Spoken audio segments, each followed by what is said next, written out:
Just shoved the chocolate in my gob. What a pest.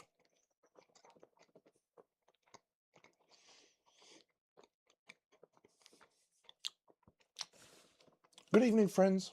Welcome. We're back for some more Kingdom Death. How good. I'm excited. I'm excited to be back playing my favourite game of all time. And it's a nice time. It's always an exciting period. Hello, Wise Poet. Hello, Daryl. Hello, Match Fixer. It's always a nice time playing my favourite game. I love it. Brings me very many happinesses. Yes, third Miniature Masters, Big Deno. Made it to the final, but went no further. And that's okay. No, we didn't deserve better, mate.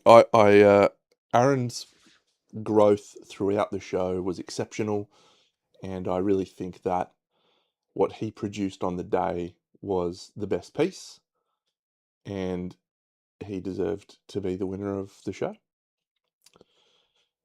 If it was a leaderboard, I think I probably would have been a winner of the show overall, but this is one of the reasons why I think it's more exciting to have a elimination. Hey, Militides. Hey, Jim. Yeah. And I couldn't have been happier with my final piece. Couldn't have been happier. It was an explosion of everything I love about the hobby and everything I love about, I guess, what I do. You know, it very much, I thought, was a me piece. And speaking of that, like, people keep saying, oh, we should do blind judging. What a ridiculous observation. As if you could not tell whose piece was who from just looking at it. Like, it was so blatantly obvious which one was mine, which one was Anastasia's, and which one was Aaron's. You know, that it's like you spend that much time with someone and it was very, very, very obvious whose was who. And my piece was just something that I think epitomized me and what I love about the hobby, and it was awesome. I loved it. So there was about an hour period after the show wrapped where everyone sort of just broke off into their little groups and was excited, and we were about to head off for dinner, but everyone had to do their individual sync interviews. And so the syncs are the headshots with the ferns attacking you. And yeah, so I'm waiting for my turn in the syncs, and I just went and grabbed my thing and took it upstairs and took some photos of it. And I was just looking at it and I was like, this is the coolest thing I painted the whole show. I love it so much. Because it was probably the first time, and maybe the only time, where it was just what I wanted to do. All the others were challenges that were forced, constrained a little bit into the challenges, which was fun and a good exploration of creativity. But yeah, getting to do something that I loved, that was me, felt awesome. And yeah, I was really happy with my end result. We do sort of have an idea who voted for who, but they elected not to. Is there a fly in here? Yeah, they elected not to put it in the show, and that's fine. I don't think it really matters who voted for who.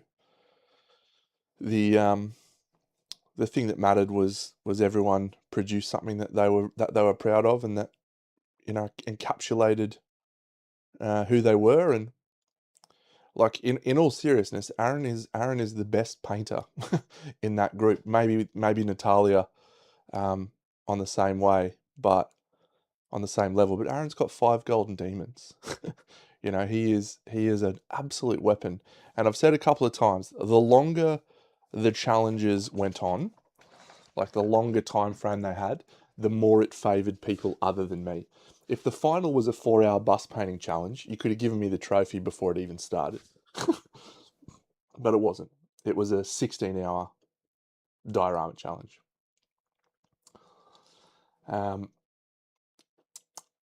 So there was a lot of stuff that was recorded. Like there's probably about 30 minutes of syncs for each of us for each episode, and you get 1 10-second snippet.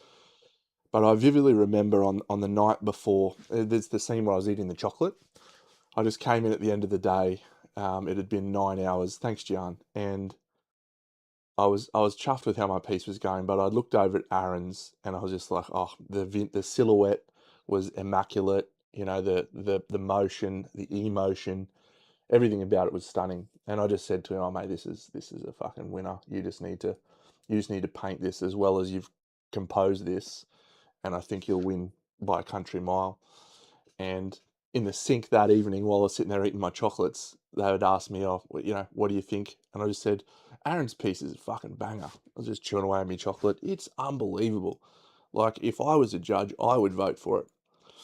And then obviously spoke about Anastasia's piece as well. Is that it was so different, and I was thinking about this a lot because I'm obviously going to do my post about her and a post about Aaron, and the way that Aaron and I approach the hobby is quite similar. We both come from a Warhammer background. We both come from a hobby of, painting toys, and so we tend towards the same aesthetic choices.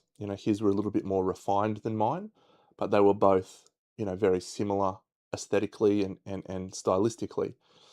And Anastasia just comes at it from such a different angle, and I find that very hard to um, judge effectively. I don't really understand how to judge that, but I do think that it's very emotive and that it reaches different people in different ways.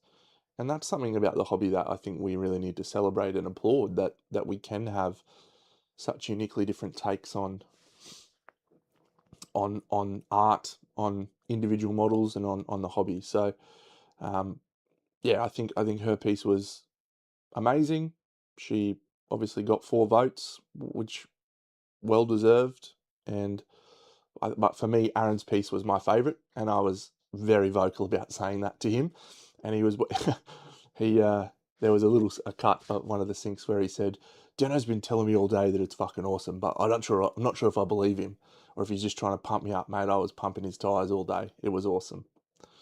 So I'm going to schedule a video for Monday morning, Sunday morning, not Monday morning, Sunday morning, which is my normal time that I do a painting stream. I'm actually going to do it on YouTube, and I'm going to be sitting here in this spot, and I'm going to talk about the show, and I'm going to show off all of my behind the scenes photos and videos that I've got from the show, and I will um, do a Q&A. So if anyone wants to ask any questions about the show and any questions about any part of it, I am very happy to talk about it.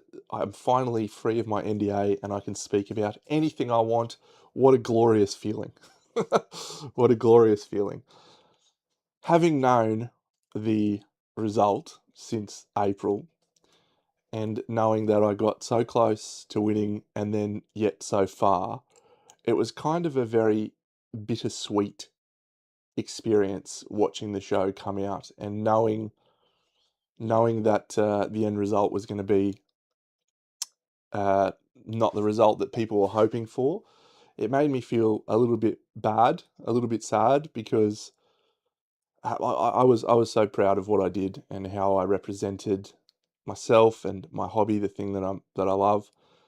And I vividly remember at dinner that night. So we all went out to dinner at a beautiful Indian restaurant, the whole cast and crew. Uh, I remember speaking to Jimmy, who was the production manager, and I said to him, because I'd said at the very start, I said, "Jimmy, I don't really, I don't really care if I win or lose. I just want to be authentic and paint my toys and you know have fun."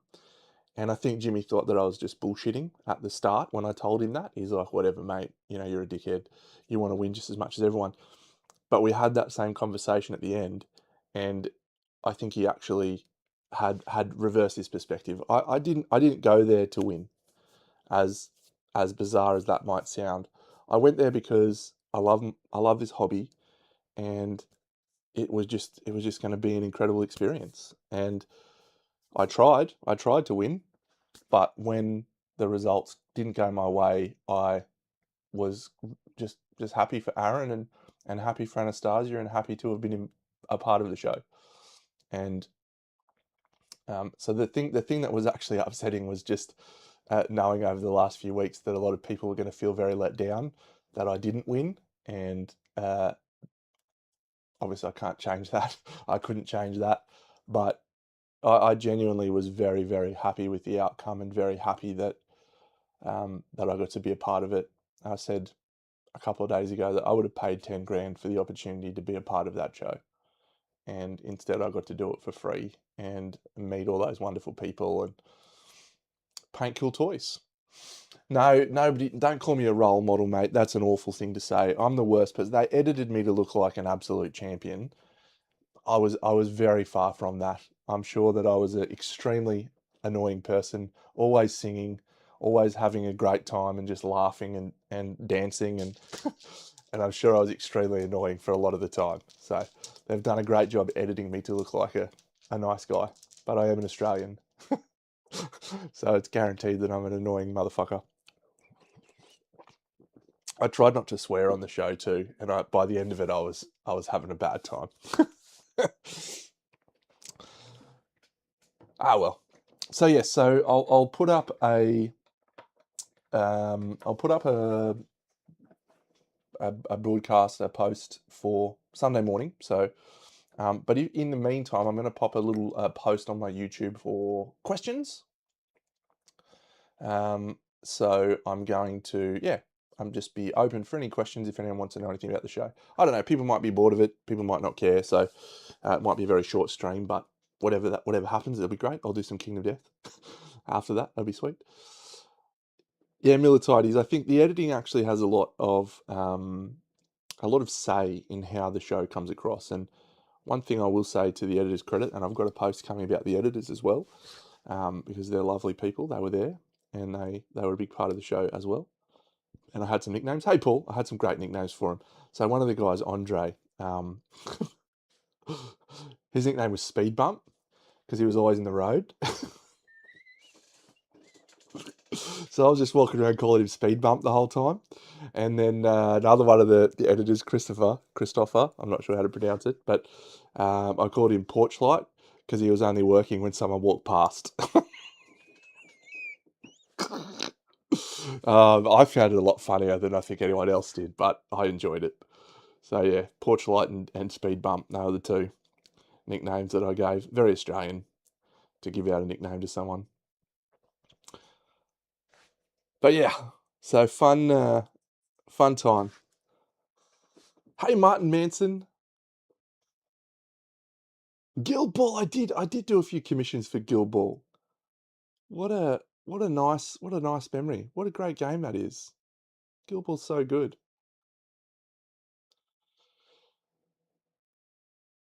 What did I paint for you?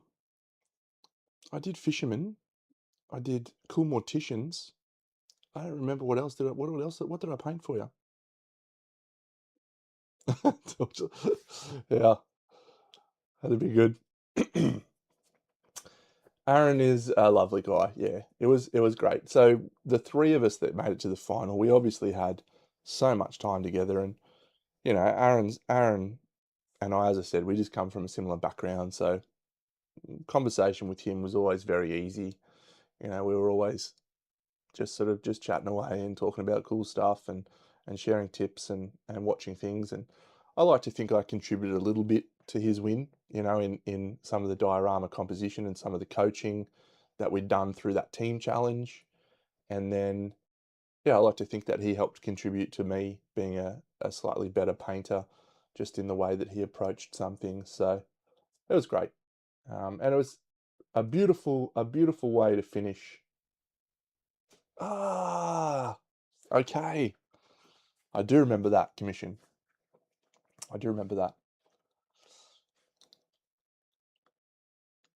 Thanks, Miniature Mayhem. My diorama in the last episode was sick, and I loved it. And I'm very glad that other people have enjoyed it as well. But anyway, I'm looking forward to sharing some thoughts over the next few days on yeah, whole gamut of things. The editors, the camera guys, Linda the boom chick, the legend, Jimmy and Maddie, and of course Aaron and Anastasia, and then I'll have a little one for my girlfriend. Don't tell her, just to thank her. Did I get to keep my pieces? At this point in time, the answer is no. No, they're all still at Squidmar.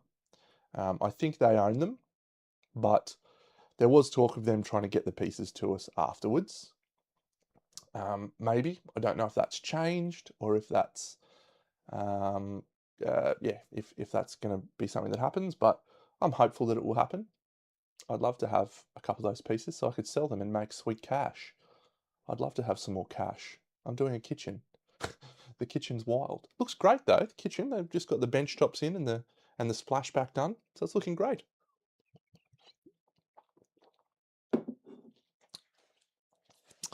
So yes, I might even go put that post on YouTube now, just so I don't forget. Posts. How do I write a new post here?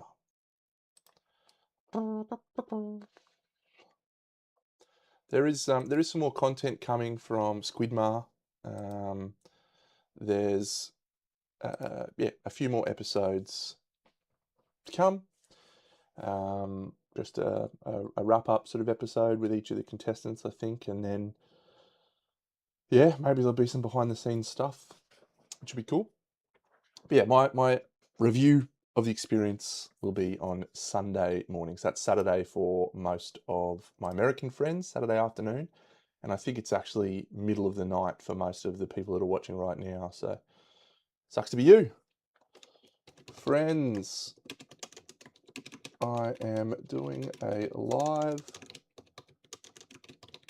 review of Miniature Masters of my Miniature Masters experience, and I'll also do a Q&A.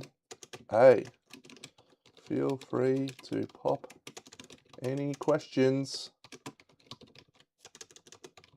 here and I'll answer during the stream. Boom. How do I add an image to that? I should add an image to that. Let me find something good.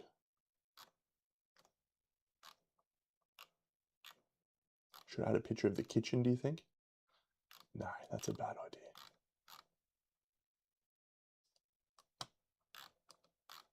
idea.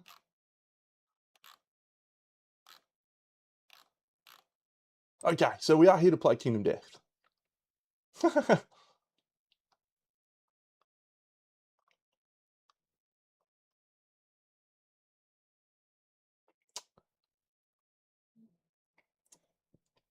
I appreciate all of the comments in support.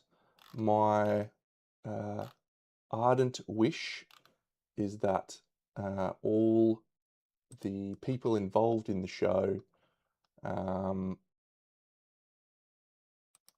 are treated with respect and kindness, because I think that they deserve that, and I would hate for other people to be put down in the interests of building me up, or anyone up for that matter.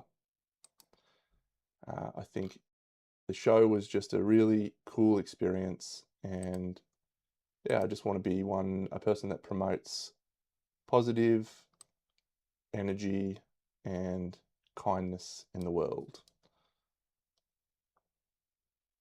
So, but it is nice that people liked my toy that I painted. I feel happy about that.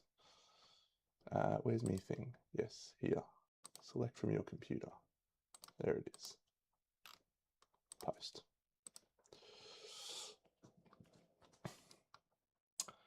Chris, the filming was over a 2-week period. We did huge back-to-back days. Very, very, very busy. Last weekend at the convention, I scored 3 golds, a silver, and 2 bronzes from my 8 entries, which was a lot of fun. But yeah, that again, that's just a show I like to support. I'm not too worried about the results. It would have been cool to see if the finalists got something. Yeah, it would have been nice if everyone got a little thing. But just being there was such a gift for me. I feel very, very lucky to have gone through that experience in my life.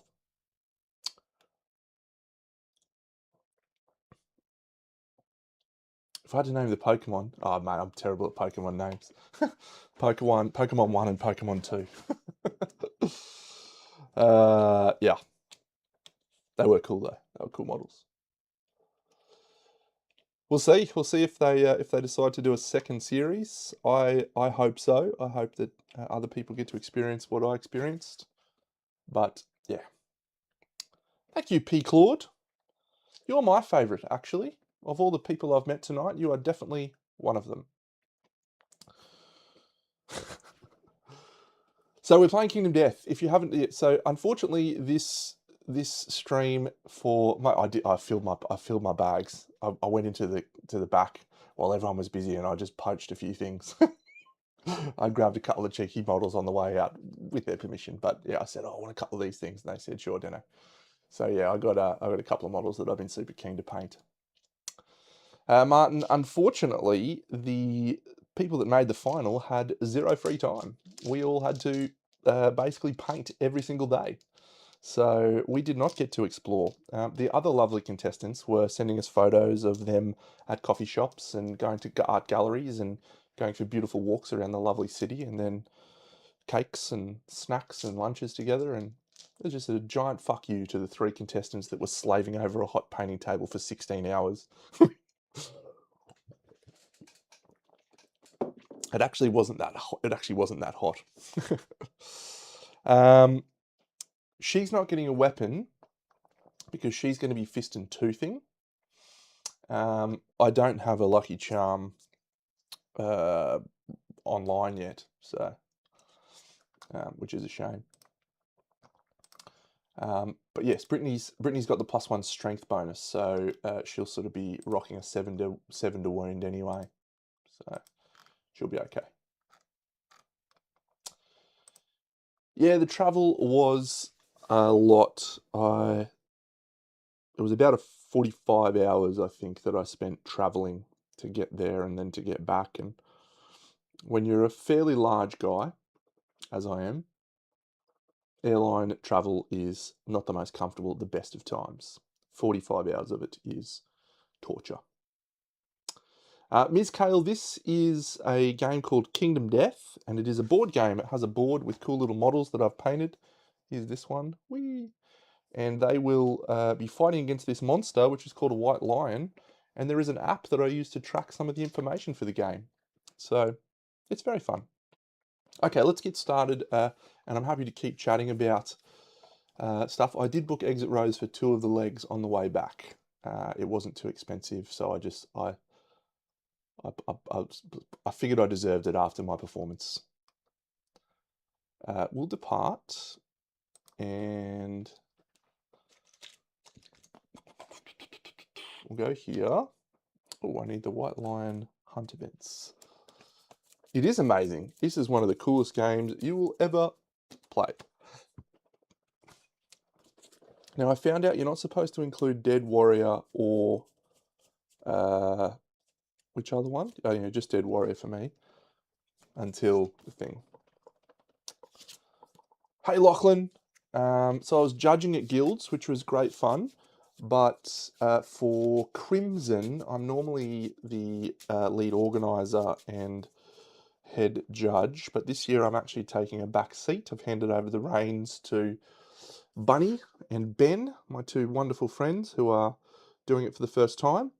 So I'll be a little bit involved. I might be judging the show, but I might also not. We'll see. And Swift, oh, you're a crazy person for donating $5. Let me give you a little love heart. There we go. That's nice of me. You definitely don't need to donate any money to this channel. I have a full-time job. I'm not a miniature painter professionally. So I just do this because I have a lot of fun painting toys and playing games. But in answer to your question, I would definitely start with miniatures other than busts. Busts are actually a little bit more complex, and that's because they have larger volumes, larger surface areas, which sounds like it would be easier, but you'll actually find it's harder, especially when you're starting out. So I would definitely recommend miniatures as your starting point. Daryl, I have seen Malediction. I think it might have come across as a bit of a dice roller for me. Ms. KLI, am a regional franchise manager for a well-known retail brand, international retail brand actually. I've been in the industry for 20 years, and my job is working with franchisees to help them coach the performance, make sure they're aligning to the model, and yeah, coaching development. It was good. So yeah, that's a fulfilling experience, but my my painting is definitely the thing that gets me up every day, my passion. But yeah. Jamaica, I think, MC. I might have been the most consistent painter. I think I would accept that, but I definitely don't think I was the best painter. I think Aaron, Natalia are definitely better painters. So it was nice. Literally, I shouldn't have this lucky charm. It's a dumb thing for me to take because if we lose this hunt to the white line, you actually lose jewelry. So it's dumb, but I can't recall losing a hunt against a white line for a very, very long time. Fingers crossed we'll be okay. So we've departed for the hunt. We're going to go here to this, which is a white line one. I think I shuffled these already, but I'll do it again. All right, so the first one, what we want to see is a white lion cub, or what's the trigger for ammonia? You need to have understanding. Okay, I mean, I think you need to have someone with 3 understanding. Yeah, I've jinxed myself. Aromatic breeze. We move the white lion 1 space forward on the hunt thing. So that's it, and we roll a random hunt event. There currently are no 100. 100. There are currently no instruments in the party as we were not able to craft any instruments, but that will be changing very shortly. All right, the finale. The survivors, all survivors are electrified with dread. They all suffer 2 brain event damage. Well, that's just a tragic start. That is an absolutely tragic start. So we'll get rid of this, and we'll mark this, mark this, mark this, and mark this. If we follow the sound, we gain a courage. And if any survivor has 3 understanding, they follow the trail of corpses. Otherwise, harvest 3 random basic resources. We will do that. We will all gain 1 courage. No one has 3 understanding, so we will gain 3 basic resources. Oh, wrong button. That's a good start. I like that. Love juice, love juice, love juice. No, that one's good though. Oh, come on, Dano. Oh, monster organ. Come on. It's a great day. I'm having a great day already.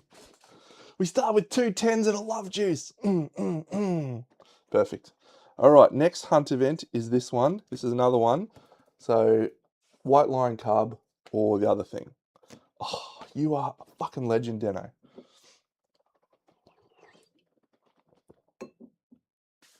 Okay, we will harvest the cub. No, you do not do brain trauma. You do not do brain trauma on a hunt. It is considered hunt event damage, and so even if you go below, you do not do brain traumas. Yep, so we are going to take 4 random basic resources, and then we're going to roll a thing. Maybe we're going to have a line starting with enraged in play. I still think that's a good trade. I've brought a guy to die, so that'll be fine. All right, a perfect bone. A second love juice. Delightful. A monster hide. and a monster organ. So we've started our first hunt phase with 7 basic resources. Cheers. And now we'll see if we can roll not a 1 to 3. It's a 5. The father line shows up. Begin the showdown immediately. We would have done so anyway, so that is a perfect result. We're already set up. This is the guy who's got a broken rib, so he's -1 speed. So I've given him the bone darts, which are a speed 1 anyway. So he's not really any worse off. But if someone has to die, it's fine if it's him.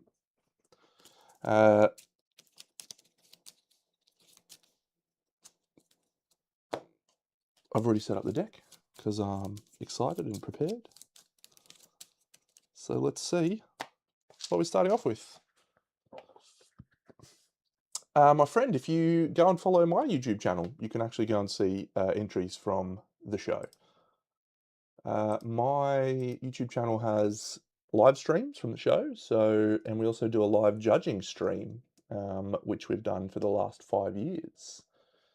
And it's, yeah, some of the most innovative and exceptional stuff that you'll ever see for any event anywhere, because nowhere else does it to my knowledge.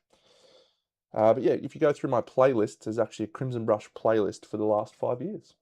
And you can see entries, you can see all sorts of stuff. Yeah, highly recommend myself. What a top guy. Okay. The dad's angry. He's angry. I don't think we've got to do anything else. Discarding lick wounds and drawing an AI. Good to know that he's got that on top of there. Wild-eyed stare. Okay, it's a random threat. That is not ideal because of all of the brain damage we suffered during the hunt. I don't have Surge, so I can't do anything about that. So we are going to do a random threat. So we're going to have 1, 2, 3, 4, 5, 6, 7, 8. We just don't want it to be her. So we don't want a 3, 4. Ooh, we've got to re-roll a 9. Oh, okay, it's her. So that is the chick with the bone blade. So that's Taylor Swift. Hey, Xance, Taylor Swift. So turn to face the target and roll 1d10. On a 2+, the target suffers 1 brain damage and knockback 6. So we want to roll a 1. Thank you very much. I'll be here all week. Try the veal. It's really good.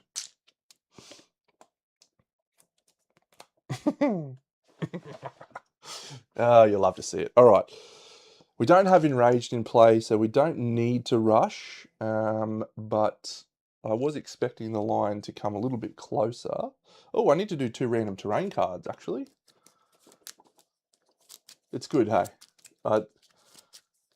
Regular followers of the channel would know that this is just what you come to expect when you're watching me play. Debris, that's excellent. We can pick up a bone blade. We can maybe even pick up a basic resource on a 4 to 6. That'd be good. And 2 salt sculptures.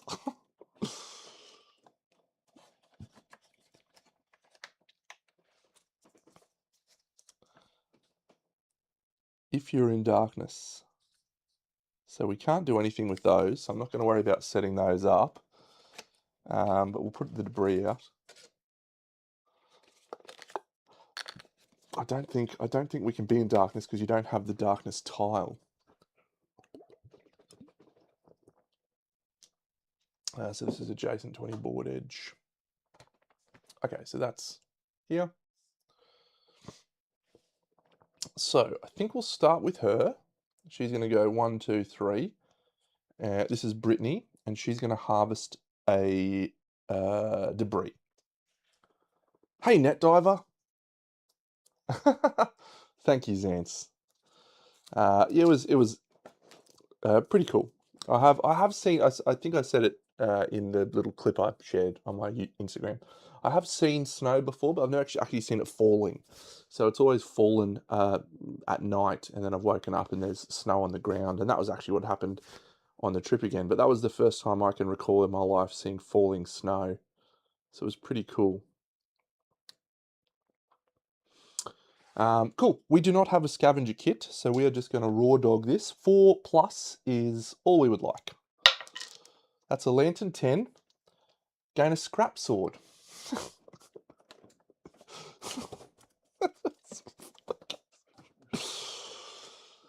Okay. Delightful. Get a weapon from the weapon crafter. I learned in year 1.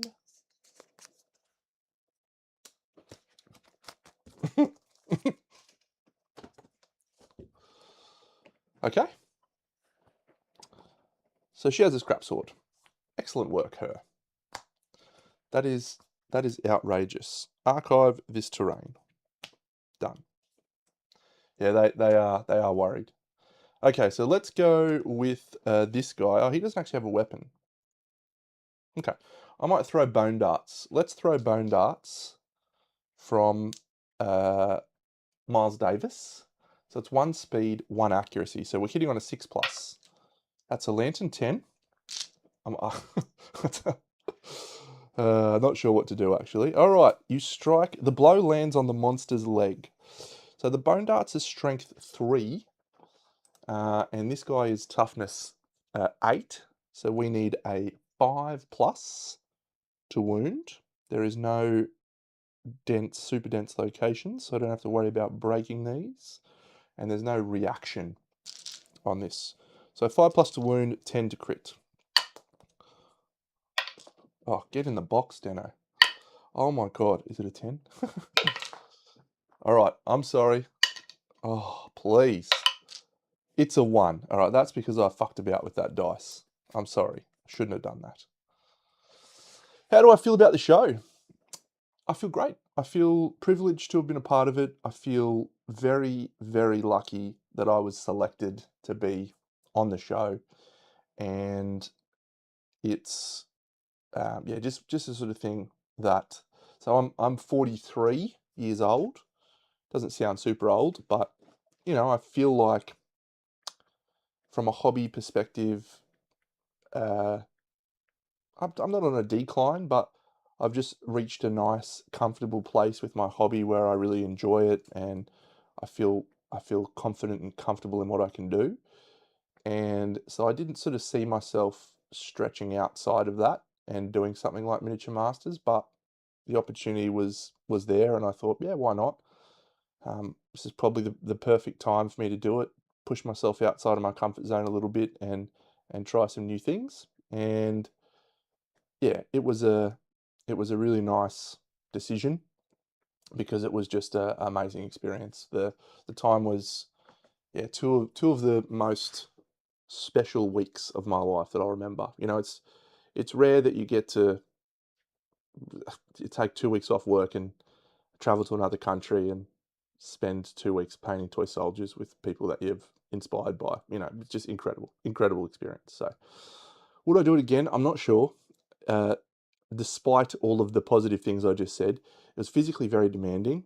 The painting for as long as I did, it was basically 12 to 14 hour days for 2 weeks in a row on extremely uncomfortable chairs and on a desk that was too short for me. So that was tough. But given the right circumstances, you know, maybe I would go again. I'm not sure. I'd have to think about contextually where I was at with my life. Do I think the editing was true to what happened? Yes. Yeah. They didn't shy away from the uncomfortable moments that happened. You know, the Anastasia Amalia one was a bit uncomfortable for everyone at the time. They didn't shy away from that. I think they improved as the editing went on quite a lot. So, yeah, I think the editing reflected the show very well. Let's throw a stone here from Mozart. So he's going to crack a symphony. And we've landed the critical wound, lost hand. He can spend a survival to gain a permanent strength. Mozart, what do you think, mate? Do you think a permanent strength is worth your survival? Interesting. Yeah, we'll do it. I will say that as the show went on, I think the filming went on, I think that everyone that was there realized that it wasn't going to be like MasterChef, Hell's Kitchen. And I think they realized that we were all leaning a little bit more towards British Bake Off and helping each other. And to their credit, they then kind of adapted, because there was a few moments early on where we had sort of opportunities to target other players and do things to other players that, would have been a little bit more um, uh, negative, as it were. So yeah, it was cool to be a part of that change and shaping that experience in a positive way. So he's thrown his darts and failed to wound. He's thrown his stone and he's now going to move to the grass. She's going to go 1, 2, 3, 4, 5, and she's going to attempt to swing with fist and tooth. This could be a risk. If he runs forward, he's going to chomp this guy's face. Sure. That's a 2 and a 9, so we've landed one hit, and the hit is on. Yep, there is a failure reaction. It's on the beast's chest. Let's use this weird red color die. But this does have a critical wound. If we roll a 10, the lion dies instantly. That would be nice. 5 is not a wound, so we are failing. And Miles Davis is going to suffer grab. So he's going to go forward. Miles Davis is going to end up there. And the grab does 1 damage to Miles Davis's body. Hey, Conrad. How are you, great man? And that's our turn.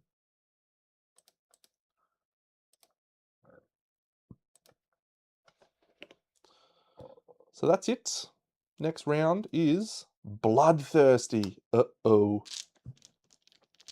When a survivor suffers damage for any reason, place a token on Bloodthirsty. That's cool. That's cool. It is. It is the peak there. It doesn't like me as much as the other ones do. Sweet Pete, big love to you from Australia.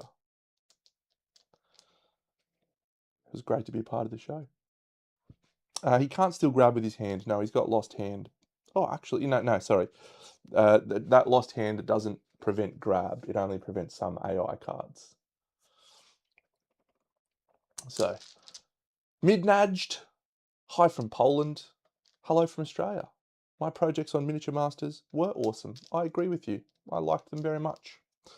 We have to draw another AI card after placing that card. So we're going to have a claw. The closest threat in facing and in range. It is Mozart. So this is where my decision to spend 1 to do a strength is going to be a shame. Unless we roll 2 2s. That's a 3 and a 3. That is actually what we needed, because the tall grass... the tall grass provides us +2 evasion. We're standing in tall grass. He's missed us twice. Fantastic. That is a 3 and a 3. I have started rolling well tonight. I don't want to jinx it, but we've started with some crazy stuff. 1, 2, 3, 4, 5. She's out of range, so it's our turn. So I'm just going to move her into the grass. He stands up. Yep. So, he has bone darts. So we'll move him first. 1, 2, 3, 4, 5 to here. And he's going to fling a single bone dart at that guy. He rolls a Lantern 10. That's a perfect hit. And he's managed to find the Beast's Temple. Can we critical that? No, but we do wound, so we don't trigger the failure reaction, which is very nice. Not a critical. Okay, now this guy, so this is Mozart. So she's done, Miles is done. Now Mozart's going to go around 1, 2, 3, 4, 5 into the blind spot. So Mozart has only got fist and tooth, so he's going to swing with fist and tooth. He will hit on 6s in the blind spot. That's an 8 and a 2. Hello, Boosted Zed. It's an impervious hit location. He needs a 9 to crit. He rolls a 7.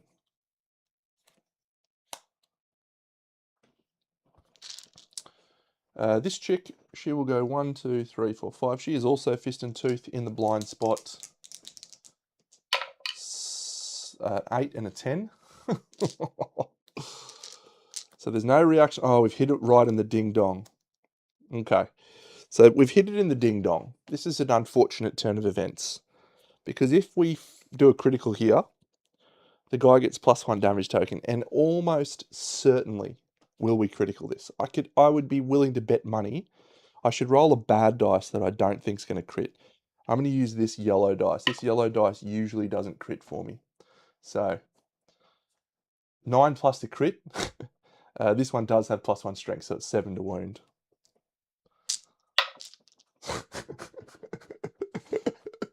Oh, fuck. All right, the good news. The good news. That person permanently gets the priority target token. So we now have some information that we can use to ensure that we know where the monster is going to be. However, and what's even better is that is our chick with the rawhide. So that's okay. That's Brittany. It's Brittany, bitch. And we get it. We get a white line resource. It's just, this is the resource. If you've never seen Kingdom Death, this is the type of thing you can have happen. you can punch off the lion's testes. As we have done so. A hefty pair of nuts indeed. Well played, Deno. Well played, I say. That's an 8, so that's a wound. Did I mark the wound there? I think I did. Okay. Unfortunately, that means our chick will be targeted every time. Great stuff. Okay, so what is the AI card? We have Chomp.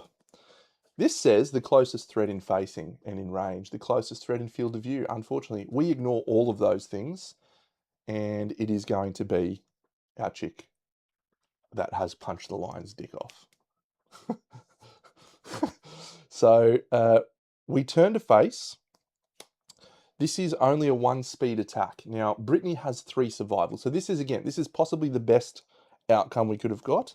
So this is a 1 speed attack that will hit on a 2+ normally, but she has an evasion, so that goes to a 3. We roll a 9. So it automatically hits the head, and it does 2 damage to the head. I could dodge it, or I could just cop it on the chomps. 1, 2. So I think we'll just cop it, because it's not going to do any damage to us for now. Yep. Okay. Good times. Classic hits. So, next round. Nobody's knocked down. So I think we start with her. So if we go to the blind, we get her in the grass, which gets me more evasion. So 1, 2, 3, 4, 5. And she will swing with fist and tooth. She rolls 2 5s, which is 2 misses. Bloodthirsty?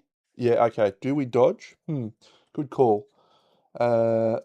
Maybe I should dodge. No, that's fine. We'll leave it for now. Thanks, Boosted Zed. I'm very happy with that piece. I think that was the best thing I did in the whole competition. So it was nice to go out on a high and feel very, very happy with what I'd done. They were certainly playing up the angle that I was lacking confidence in the last 2 episodes. And I said before, I don't really think I was. I think I was just acknowledging the fact that the other painters there were definitely of an extremely high caliber. So I think I was probably just rating myself accurately. But yeah, it is what it is. Okay, so I think now I don't want to worry about this guy. I'm just going to get him out of dodge. Sort of. No, I'll leave him for the moment. I'm going to do the chick with the scrap sword. 1, 2, 3, 4. So the scrap sword is speed 2. It hits on a 5+ normally. That goes down to a 4+ because we have 1 accuracy. So that's 2 hits, including another perfect hit. We have barbed 4, so that gives us strength 7. Okay. We strike at the monster's throat. Very good. The first one, it's a wound. The second one, It's a wound. No criticals.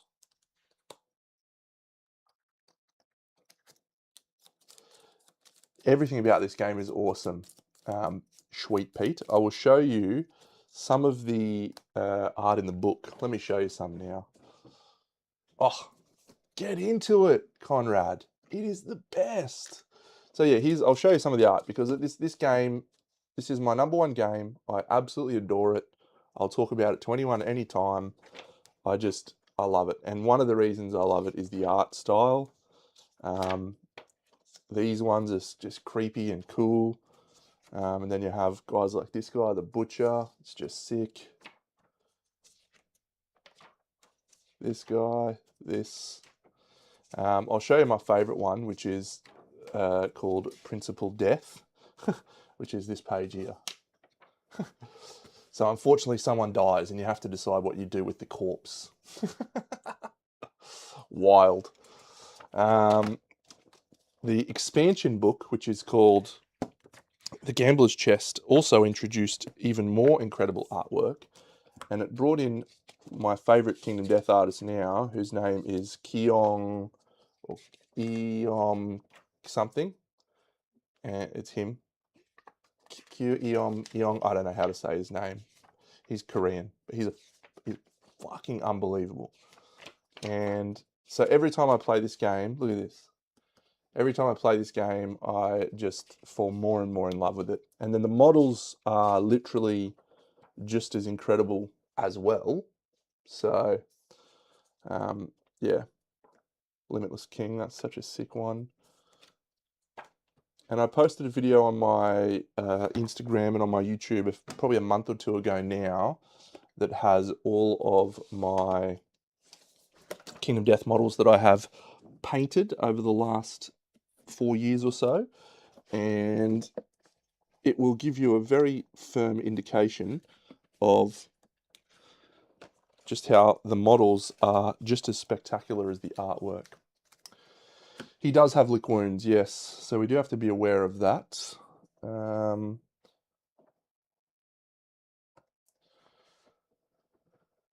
Thanks, Cameron. Thank you for your kind words. I did have an amazing time.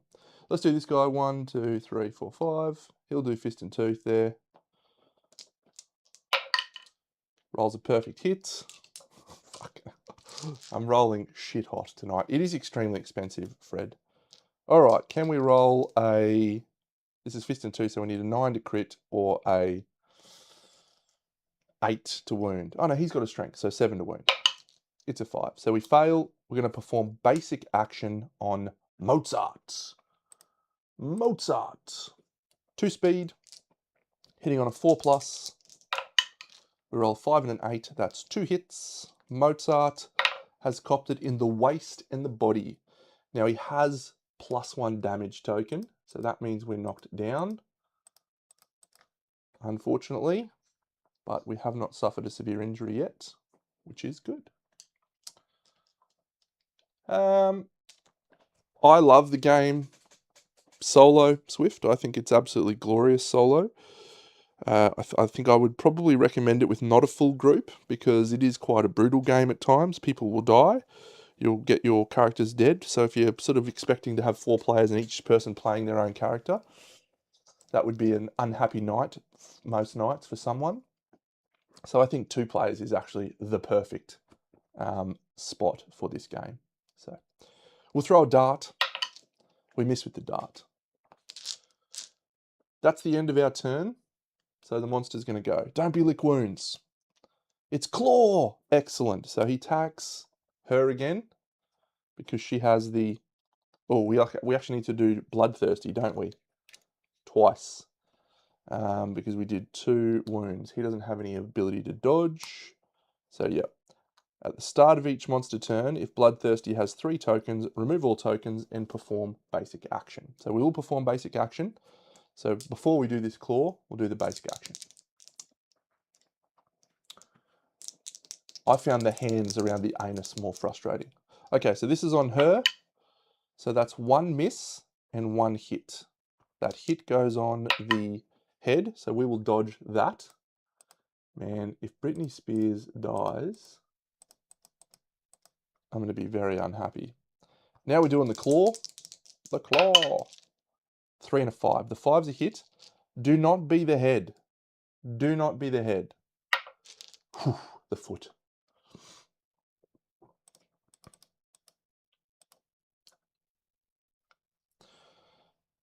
As you can see behind me, maybe you can't see, but I have a wall of awesome board games. There is a huge variety of board games that you can play and enjoy in this day and age. A huge number. So I'm going to move around into the blind spot with the chick with the scrap sword. So this is probably my best chance of finishing this fight quickly. Good call. Thank you, Daniel. So that's one hit, no barbed this time. Ooh, there is a wound reaction. We don't want that wound reaction. 3 plus 3, that's not a wound. Okay, good. Good outcome. We'll throw a dart. The dart misses. Fist and tooth on Brittany. Yeah, we haven't got thingy yet. Okay, so that's one hit with our fist and tooth. This guy stands up. She's actually in the blind, obviously, because I'm not a pest. Cool. Critical would knock him down. Non-deaf survivors gain 3 insanity. Oof. It's a 9. Oh, Deno, you are such an animal. Everyone gaining 3 insanity is glorious. Wow. Non-deaf survivors gain 3 insanity. Oof. How good. We're on a rampage. All right, well, this guy can now attack with fist and tooth and hit on a 3+. So why not? 2 hits. This is Mozart. That reaction's ignored, and that is ignored. He's wounding on 7s, critting on 9s. That's a 7. That's a wound. Critting on a 9, wounding on a 7. That's a 3. So we're just going to have a claw action. Haven't got bloodthirsty. We start their turn. We're going to do a claw. We again target Brittany. 2 hits on Brittany. Don't be 2 on the head. Boots and head. What an awful, awful turn of events. I can only dodge one of them. We'll dodge the head. The next round. And we take 2 damage on the boots, which knocks her down. We could encourage her to stand up. Oh, actually, I've got some survival rolls because I've got rawhide armor. 6+. Yes. No. Okay, so we've got 1 extra survival. All right. Well, that's a damage on the marker. Yeah, Daniel, I like games with standees. I think they're great. I've got a few games with standees, and I think they're awesome. I even like little wooden meeples too. But I'm a miniature painter, so I love painting miniatures. I enjoy it. So she's knocked down. He turned to face. Let's do scrap sword, I think. We just need to do 2 wounds. So I'm going to move this guy out of the way. We know he's not going to get attacked because she's got priority target. And let's move the scrap sword into position. Oops. And we're hitting on 3s with the scrap sword. 5 and a 4, 2 hits. No trap. No trap. All right. The attacker is caught in the white lion's ruse and is savagely mauled. Perform basic action targeting the attacker. Timothy Hatton, this is a game called Kingdom Death Monster. And it is a crazy, crazy game. A crazy game. Yeah, so basic action on anyone that isn't the chick with rawhide is a real problem. It's a real problem. We are in grass though, so these will need 4s to hit. Thanks, Fred. So only 1 hit. Don't be the head. It's the waist. That's the best. Who's this? This is Taylor Swift. Oh, she's not even knocked down. Swifty. All right, she'll spend a survival to stand up. Brittany. Hey, Carlisle. I love Grim Coven. It is coming out very soon, I promise. We're going to move to there. So we're in the grass. So we could potentially block a little bit. Was that another damage? It was. So we are going to trigger Bloodthirsty again. That's a shame. That's a shame. It's Kingdom Death is definitely a game that is targeted at a specific market, and it's a very wonderful game experience. I love it. I love everything about this particular ecosystem. We hit.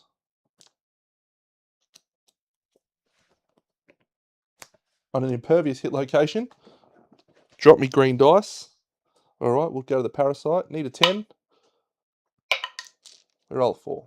So, unfortunately, we're going to trigger Bloodthirsty and then Claw on our chick with the priority target. So, Jan, I don't do a lot of wargaming. Where's my green dice gone? The last war games I did was, I got into Marvel Crisis Protocol, and I really liked it, but one of the issues was I never got to play it because it always relied on someone else wanting to play. But they've actually just released a version of Marvel Crisis Protocol that is actually playable solo. So I might be getting back into some MCP. We'll see. Okay, 2 speed from the basic action. Thanks, Bravo. Okay, that's 2 hits. We get the waist in the hand. That's perfect. Waist. Okay, now we're going to have another attack, which is from Claw, which is 2 hits again. Boo. And we have the body and the body. So we'll dodge a body using our survival. And then we've got Bloodthirsty back online for next turn. If there is a next turn, do we get the survival back? We do not. Okay. This is the turn to finish it. Goes into the blind spot. 2 speed with the sword. 2 and a 1. Oh, Dano, you've come up a failure. You're a failure. Why? The darts hits.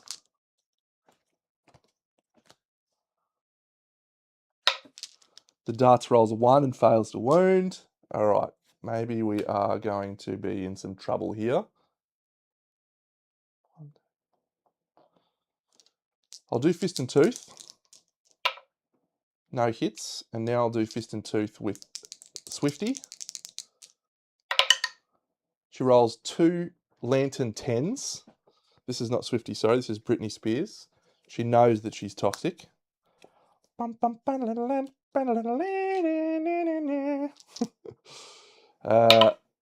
Fails to wound on that one, but there's no reaction on that one. Come on, Dano. You can do it, son. Fails to wound on that one. So she's going to cop a grab. 1, 2, 3, 4, 5. I've still got a stone, haven't I? I should just chuck a stone here.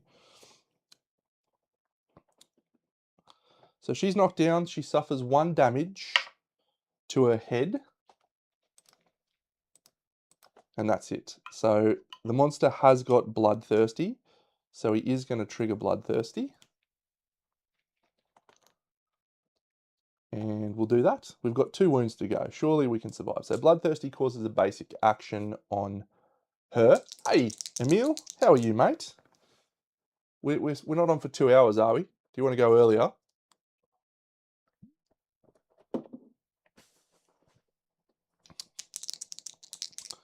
Fours to hit. It's a 9 and a 9. Waste in the waste. Okay, so we can dodge one of those. So we will dodge one of those wastes. Still no severe injuries. We need him to miss both of these. This is from the claw. The claw! Ah, it's good to see you again, mate. I'm looking forward to when we catch up next. Thanks for everything you did for Miniature Masters.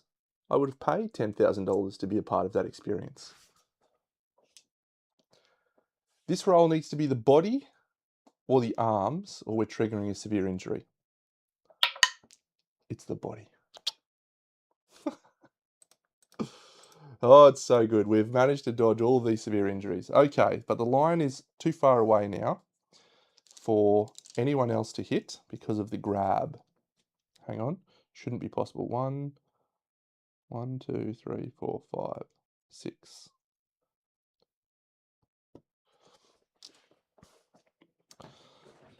Okay, I'm going to throw a stone, and then we're going to try and fist and tooth. I'm not going to trigger bloodthirsty, so we go 1, 2, 3, 4, 5 for her to there. And then we can throw the darts, and then throw a stone. Yeah, I'm going to throw a stone. So we'll flick the stone first, and we get White Lion Claw resource. Very good.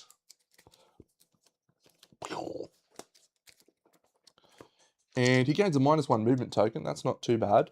We're going to throw the dart. Hello, Emil. It's the other Emil. Oh, the dart hits on an 8. This could be the finishing blow. Come on, Deno. You just need to roll a 5, I think. There's no risks on this one, so come on, Deno. Oh, it's a 3. What an idiot.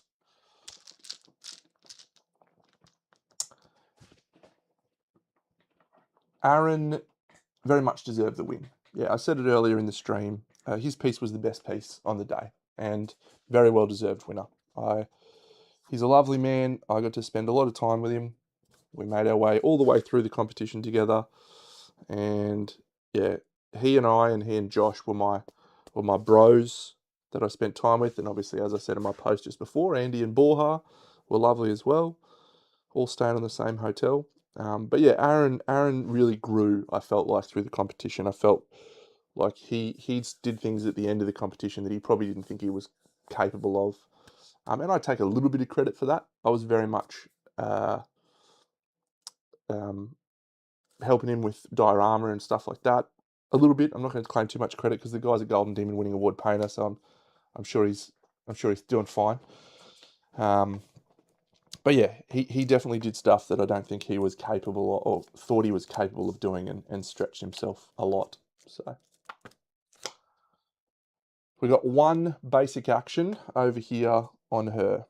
We need to roll at least one miss. We're hitting on 5s. We roll 2 2s. You're a legend, Deno. All right, let's go for... Let's get her out of the way. Yeah, we'll go to there. And then we'll bring in the scrap sword. 2 hits with the scrap sword would be great. 2 hits with the scrap sword. Come on, Deno. No trap. No trap. No trap. All right, 2 basic actions on a failure, but we only fail on a 1, 2, 3, I think. That's a 6. Sit down, lion. Sit down. All right, so we have defeated the White Lion, the Showdown White Lion. So our rewards are 1 Hunt XP for everyone. Brittany and Miles have achieved their age benefits. We gained 4 basic and 4 White Lion resources. So we've done well on the resource front in this hunt. Very nicely. Sinew. White fur. Sinew. It's going to be a lot of bows. It's going to be a bow happy thing. Great cat bones. Thank you, Phantom. It was lovely. No, Dan, we're just playing normal. Just playing normal, guys. Monster bone.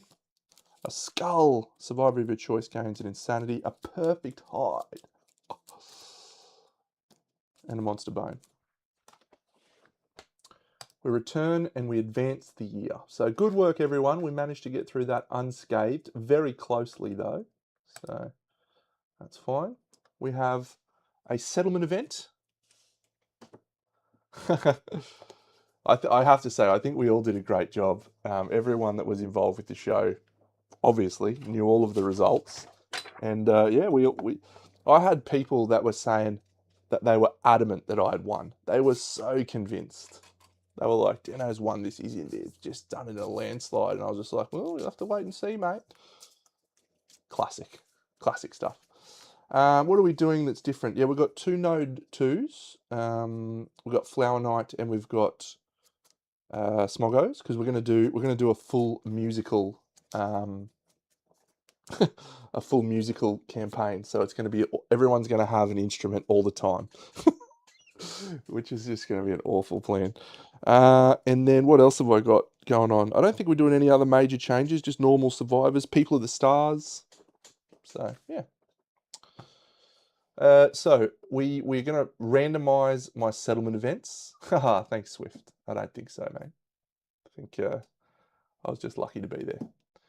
1 to 5, 6 to 10. So we're going to flip from this pile. I'm going to halve that again. And I'm going to roll the dice down. So we've got 1 to 5. So 6 to 10 is this one, and now we're going to roll and count down 8 cards.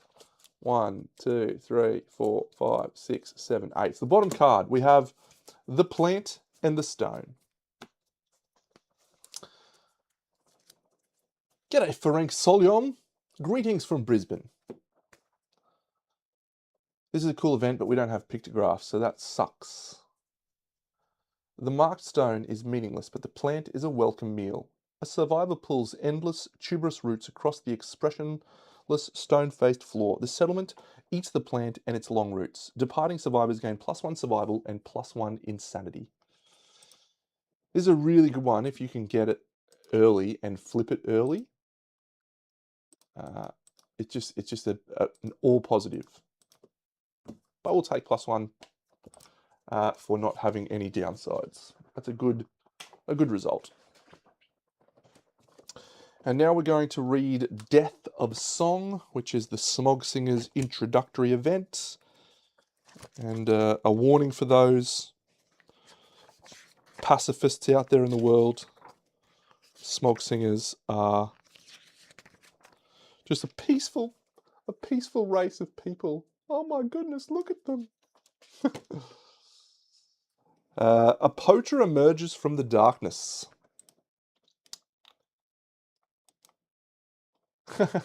I do love the fact that Kingdom Death will probably catch a little spike from me and Amalia being on the show. That's lovely. The gathered survivors cannot help but gaze at the tortured face of the creature, their eyes welling with tears. Muffled sobs escape their throats. You may now hunt the Smog Singers. The settlement confronts the poacher. We've confronted the poacher. And we roll a lantern 10. The poacher drops to their hands and knees. They're agonized. Nominated survivor. They gain 1 understanding. They take the poacher's bloodstained hand, gain 1 population. The new survivor gains pacifist and +3 insanity. The snow tasted like absolutely nothing. It was just dirty water. Yeah, Clinton, I just do 1 settlement event, 1 and done. So if we draw it, that's it. We do not have another crack. So this particular survivor is going to be named by the chat. And the theme for this particular settlement is music, because everyone's going to have an instrument. So the names have to either be a band or an instrument or a musical artist. The settlement's called the Jukebox, by the way. And we get 2 Smoggo resources as well. What an absolute stitch up. I'm on fire this game. Absolutely on fire. Rainbow Connection, Kermit the Frog. That song is an all-timer for me. Someday we'll find it, the rainbow connection, lovers, dreamers, and me. 2 Smogo resources, as well as this Survivor Gains Pacifist. Is that Sinead O'Connor? Is that what you're going with that one? A Whistletooth and Pink Flesh. La la la la la. Why are there so many songs about rainbows? And what's on the other side? Someday we'll find it. The rainbow connection. The lovers, the dreamers, and me.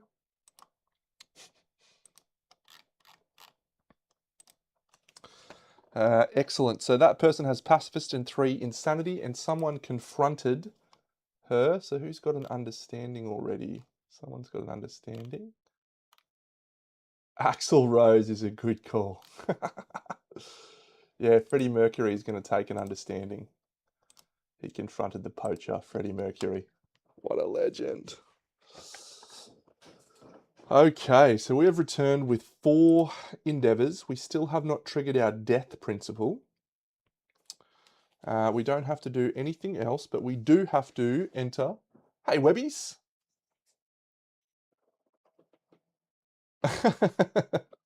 Good one, does. Yeah, no, they finally got it right, mate.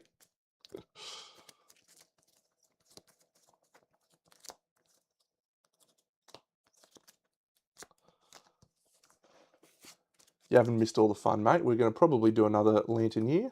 We're doing 2 lantern years. So let's enter in our basic resources. We have a monster organ, a monster hide, a love juice, a perfect bone, a monster organ, question marks,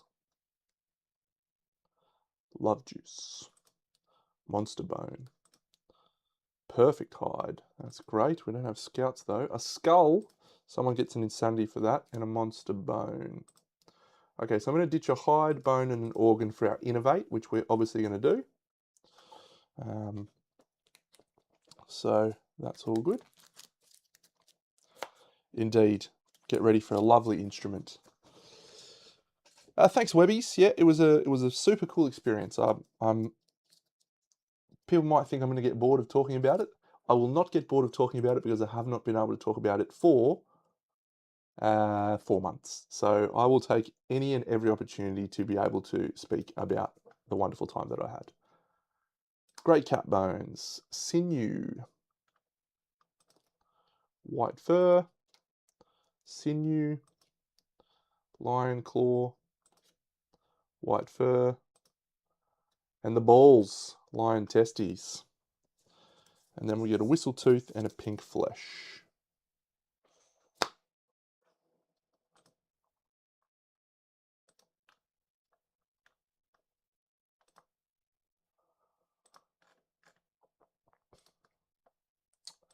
So let's add our scrap sword that we picked up. Oh, that's good. That reminds me of my first campaign, actually. So I played this game with my friend Sheldon for the first time. He introduced me to the game, and I was unsure about what this game was going to be like. And people had told me it was very luck dependent, and so I was like, yeah, that sounds like a game I'd like to play. So yeah, we played, and in the second hunt, I think, got debris and rolled the scrap sword, and then we got a second scrap sword. So I had a guy, his name was Tricky Bobby, and he had ambidextrous, and he wielded 2 scrap swords. Yeah, it was good times. On your Tricky. He then died to someone. He died, unsurprisingly, rolling with outrageous amounts of speed. Okay. So I think we probably do our innovation first. So we're playing People of the Stars. So we're looking for maybe a Fear and Trembling on someone that sucks, because we'll trigger our death principle. So that would be nice. We do want to trigger our birth principle. So we have 2 love juices to spend. But let's do this. Let's do this thing first. Our innovation. Oh, we've got 2 age milestones. Actually, I'll do my age milestones first. Webby's Medals. I was indeed. I was indeed in the War Machine Worlds. I was also in the Warhammer ETC and also played in the Guild Ball World Championships and yeah, played in the Iron Gauntlet War Machine Qualifier World Championships. Little known fact, I'm a fucking animal.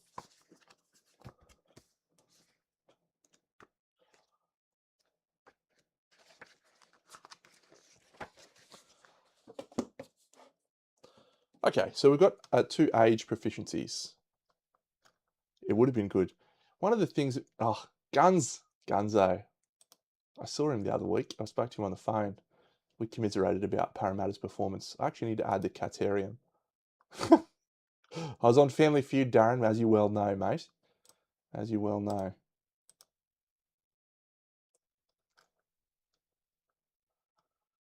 Okay, yes, so we've reached age with Miles Davis and with Britney Spears. So let's do Britney first. I am using character cards, yes. We have to unlock them first, though. So we roll for her, we roll a 15, which is gain a random fighting art, and we also get to choose a weapon proficiency. So one of the things that happens in this game is Prince, you have to rename characters at times. So if we get Prince, he will get renamed. He'll get renamed the artist formerly known as Prince, which is just the best thing that could ever happen. I did meet Emil and Lucas out here when they were judging at ARC. It was nice to spend some time with them. Oh, fuck off. Good day. Good day. Yeah, they're top guys. There's obviously the show version of them, but the 2 guys are really lovely. We had lots of dinners and spent time with them. It was great. It was really special. But I do think that them coming down to Australia gave me a small advantage because they obviously had met me, we'd spoken, they'd seen my work. So when I applied, I think they probably not necessarily bumped me to the top of the list, but certainly were more aware of my capabilities than others. So that was nice. I will tell Guns that Webby says hi. Absolutely.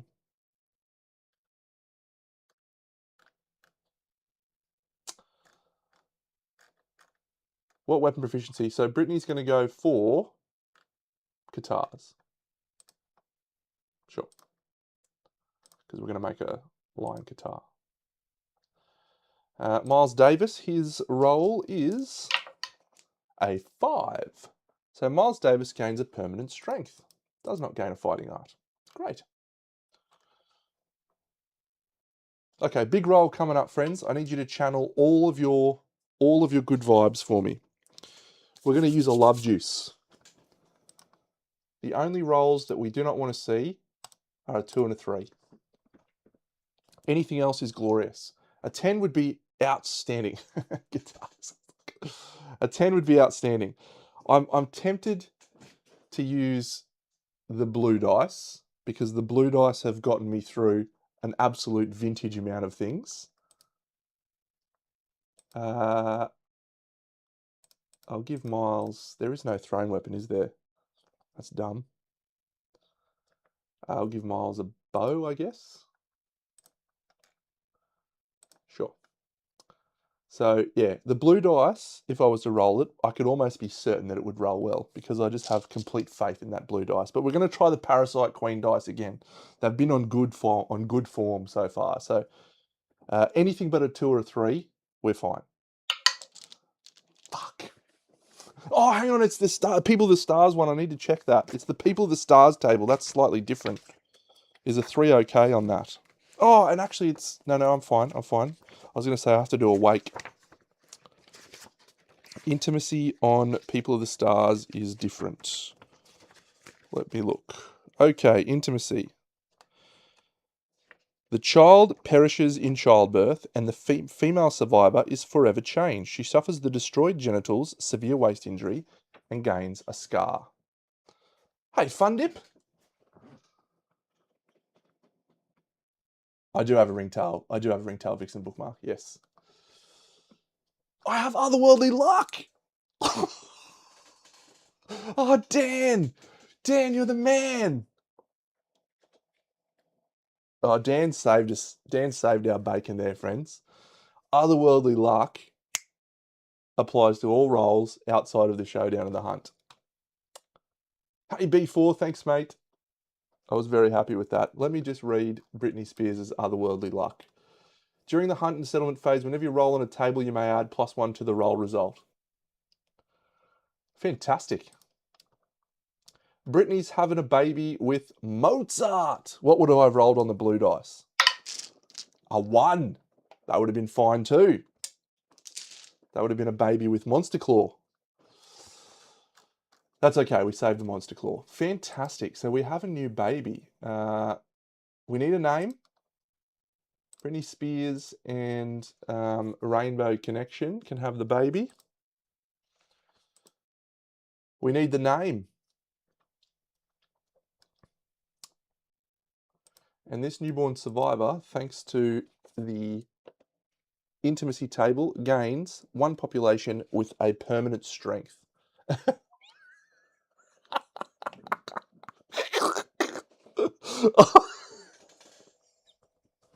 Oh, Clinton, that is outstanding. That is outstanding.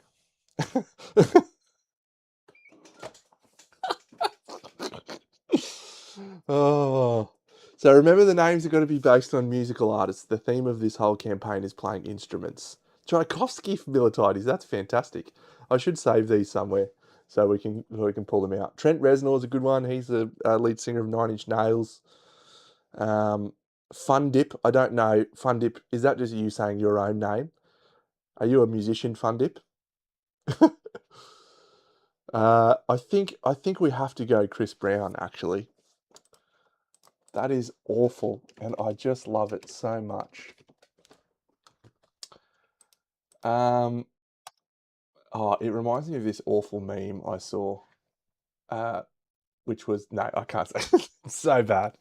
It's so bad. Very funny. Good call from you, Clinton. That's fantastic.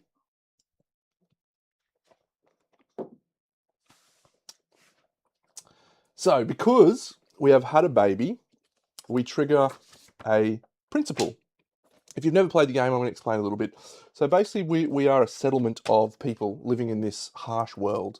And as our settlement grows and things happen to us, we have to make a decision about what type of settlement we want to be. And so one of the settlement principles is what happens when you have your first baby. So the first baby settlement event is called Principle New Life. So we have to make a decision about how we would like to raise our children. Here is the first one. The group must decide how to raise their young. We can do it without mercy or with affection. This is not a vote. This is me picking the one that I want, and we'll be picking survival of the fittest. So we have a new settlement principle called survival of the fittest. We now roll 1d10.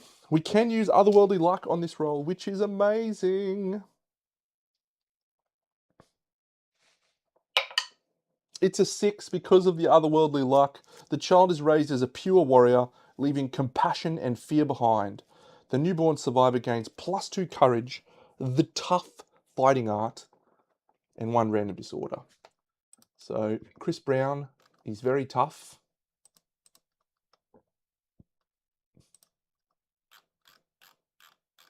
I did see Taste's nerf. My guess is that the evasion is going to go to protect the young, and the strength's going to go to survival of the fittest. Rerolls, I think, will go to both, maybe. Who's to say? That's close to parity, closer to parity. We'll just randomize the disorder here, I guess. Yes. Oh, skip the next hunt to recover. So good. 7 a.m. Brisbane time. Ryan? Okay, so we've triggered that. I think we will send our pacifist to the throne. So the throne is the settlement location. Oh, let's do our innovation. Let's do our innovation.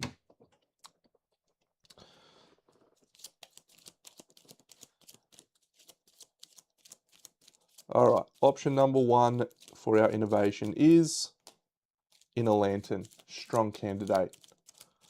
Option number 2 is drums. So this is normally a relatively easy choice for me. It's normally Inner Lantern, but I just want to go through the thought exercise because the sooner we can get the musical innovations online, we can get Band and Forbidden Dance, which gets us Pedal Spiral, which gets us some other stuff. We are musicians. We are musicians.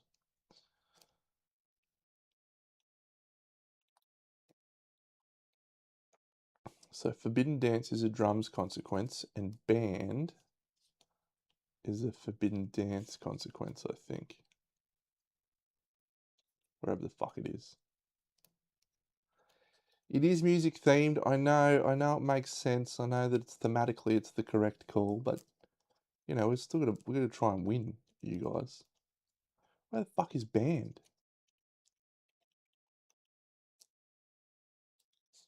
I've already taken it out somewhere.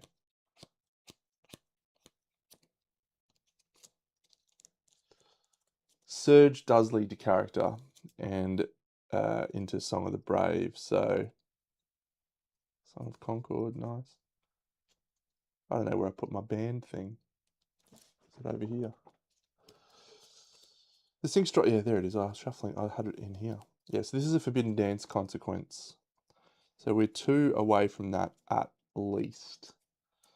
Surge is just such a valuable thing to have. We don't have any departing. We don't have any departing survival yet, so we're not going to have a lot of survival to spend on surging, but it is a really useful ability.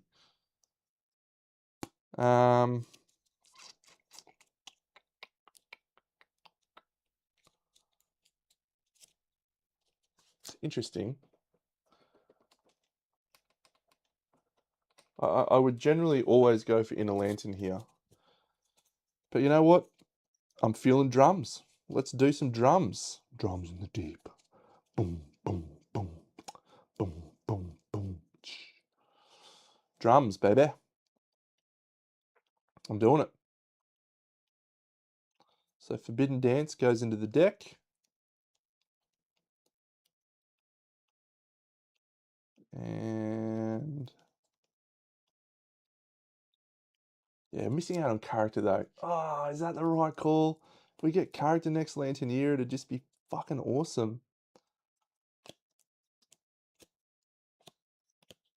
Oh, I really want to do.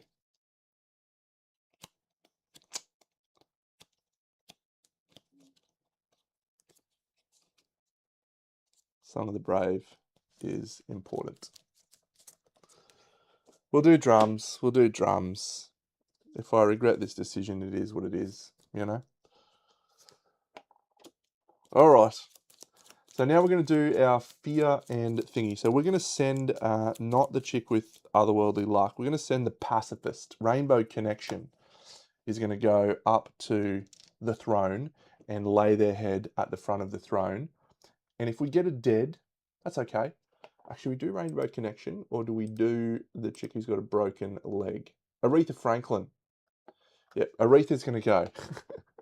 Aretha's going to go to this, and it's quite funny because the Thrones thing, it says fear and trembling. So at first, Aretha was afraid. She was petrified, in fact. She rolls a 3. Okay, so she suffers the blind, severe head injury, and gains a scar. Good on you, Aretha, you idiot.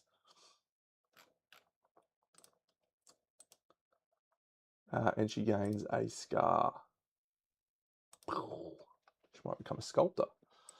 So that was one. Do we go again, or is that a once per settlement phase? I can't remember. Once per settlement phase it is. Cool. So we probably now build maybe a couple of stone noses just to get us some survival and insanity gains. We could re-roll that actually. We could re-roll that. I don't think she's going to do much else. Yeah, let's re-roll that. Good call, Militides. So we'll re-roll a 3 into... Oh, Militides has done fucking incredible today. He's done incredible work. Absolutely incredible. This has a double tap effect. First of all, the tyrant leans in and speaks softly to the survivor. They return pale and stricken, making hoarse exclamations before falling over dead. Draw the top card of the innovation deck and add it to your settlement at no cost. We also trigger our death principle. It's glorious. Oh, man. Militides has come in clutch. Okay, so death principle and the innovation deck. So let's just raw dog a freebie, and let's see if we can get one that will be really good. Inner Lantern would be good. Let's just flip in a lantern so we get both. Wouldn't that be nice? It is. Oh,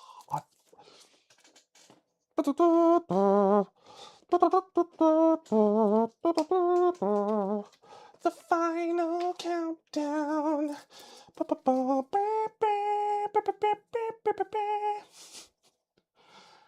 We're leaving tonight.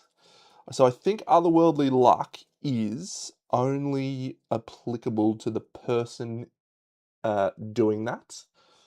So if you you could fudge it a little bit if you wanted to say that she's involved in that thing, but yeah, for me that one wouldn't apply. When you're having a baby, it does. Yeah. What am I looking for here? Inner Lantern consequences. Shrine. These are shit actually. We don't want these in the deck, but Inner Lantern's too good. Character.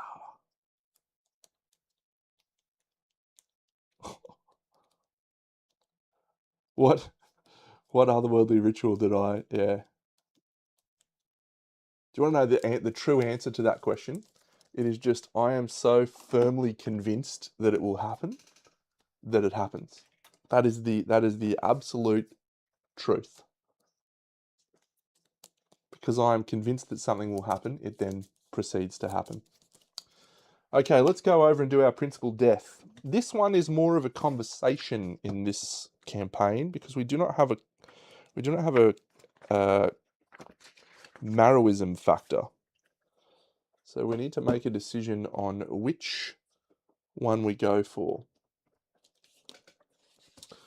So the group must decide what to do with their first survivor corpse. We must go for cannibalize to gain a basic resource whenever someone dies. Or we go for graves, which gets us a lot of benefits. I am of the... G'day, Tatley. I am of the perspective that we go graves. Does anyone disagree? Cannibalize is fine. I've used it a few times. But in a non-Ark Survivor settlement, it's a very hard sell for me. First time I played the game, of course, I did graves though. I did cannibalize.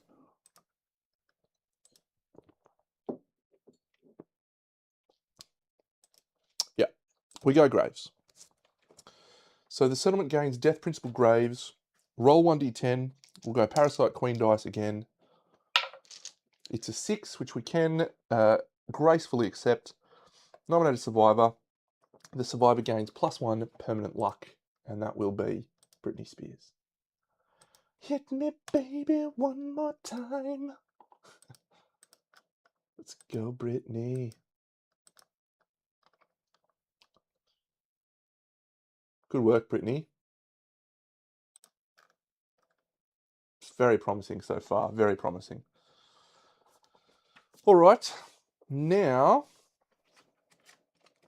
so we probably do go for another baby now. What's our population? 13.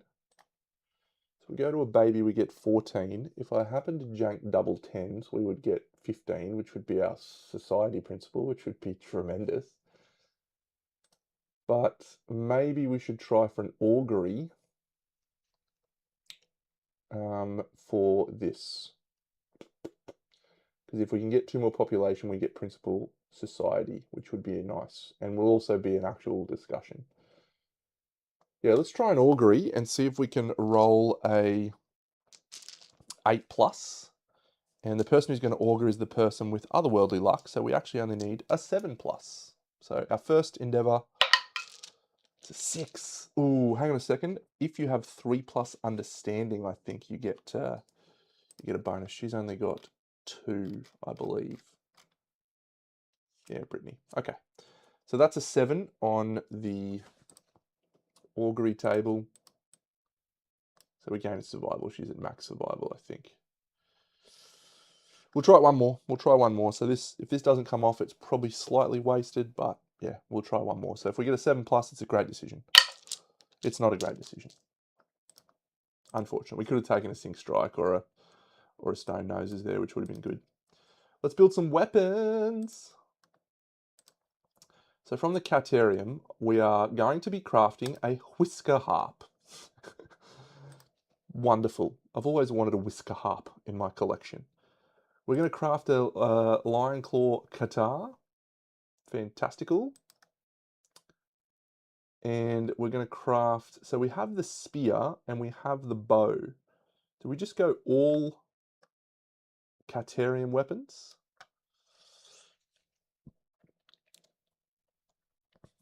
Fundippy should be fine. The Croc's actually 1 less toughness. He's only toughness 7 at Lantern Year 1, and that's actually quite a significant number. And yeah, he has some different rules to the Lion. You know, the Lion, you always stay out of the front. The Croc's slightly different. I'll let you enjoy that for yourself. The main thing you have to be aware of with him is managing your insanity. You definitely want to be drinking from the blood pool and gaining insanity. But it is, I'd say you're probably in pretty good shape with full rawhide on someone. We'll definitely build a catgut bow.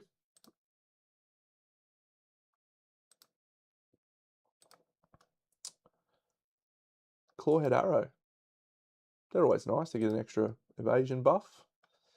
And fuck, do we build a frenzy drink?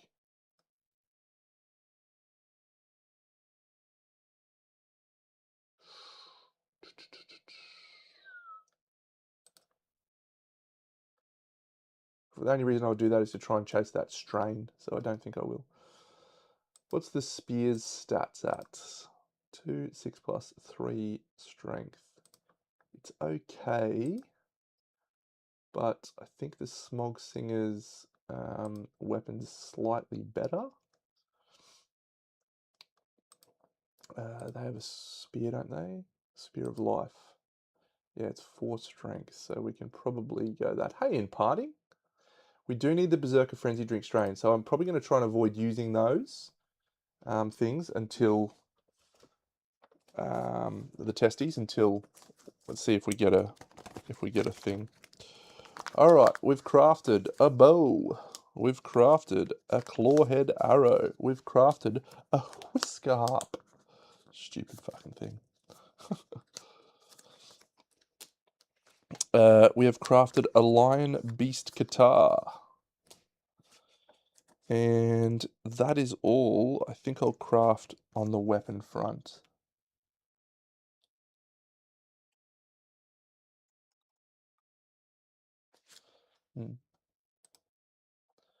Just need to add in a lantern and drums. Should have a deck full of 9.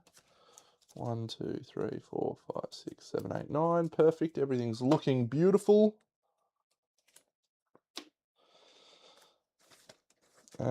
Now, do I hold for smog armor? The answer is yes. We hold. We don't run any armor. We're going to go smog singers in this next showdown. Will I have time actually? I have an obligation at 9:30 that I need to meet.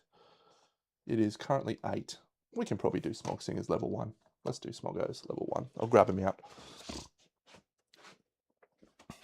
Where are my little stupid shrimpy guys? Shrimpy guys.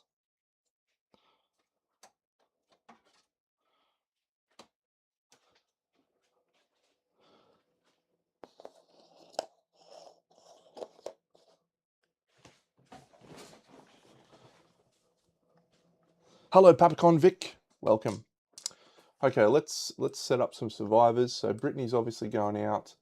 Miles Davis we're going to send out. Mozart will definitely go out. And I think we send out Freddie Mercury with his Champions Right.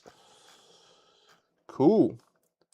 So, Freddie, Miles, and Mozart. So I need one more dude model. One with a bow, preferably. Have I got a dude model with a bow? I don't know if I do. That's the only criticism you could make of this. I do have a dude model with a bow, yes.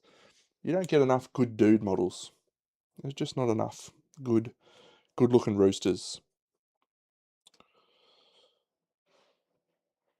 We need more roosters.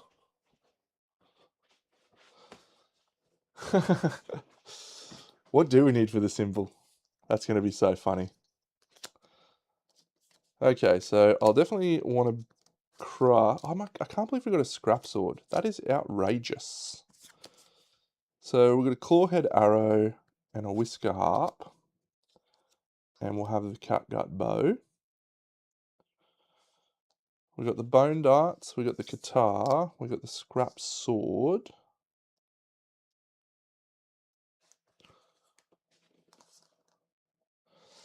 I'd really love to, Conrad.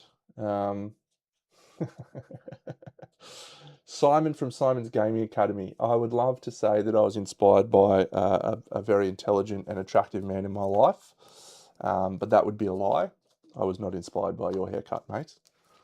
I just wanted to grow my hair long while I still could, while I'm still got enough hair to do it. My plan for next year is to go to Gen Con and to go to Verco's Vault, Conrad. That's probably my next international trip that I'm planning. I'd love to go to Monty again. I'd love to go to SMC again. But yeah, probably one international trip is my limit at the moment. We might craft Rick Astley. Yes, Milo. That's so good. Oh my god. I fucking love this so much. I'm going to do a lucky charm.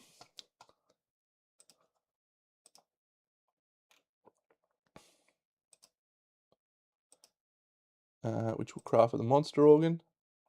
The lion's nuts. Well, we're going to fight some little smoggos, so I think we might just hold on the resources. We don't have to worry about Gorm Climate or anything, so let's just save them to spend on smoggo gear.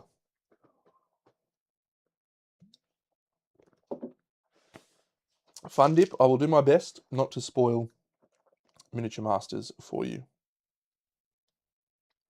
All I will say is that I had a wonderful time, a really incredible experience, and I highly recommend anyone that can should go and watch the show and try and be a part of it, because it was a cool time. Can I build bandages? They're from the Skinnery, aren't they? I'm going to craft some bandages.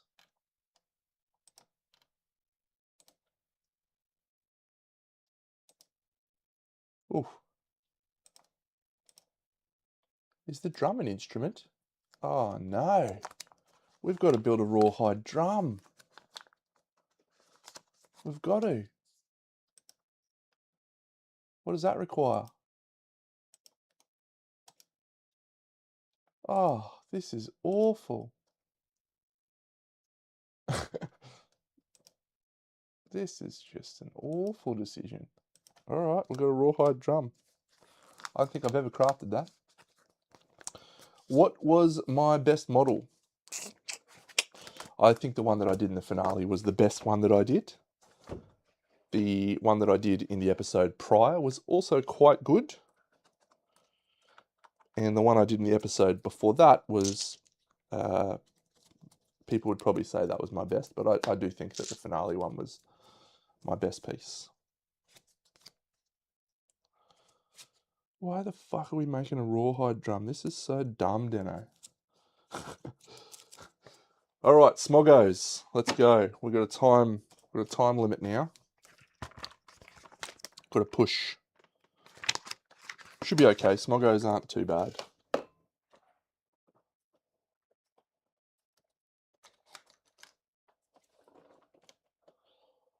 Alright, so 8 basics and 4 advanced.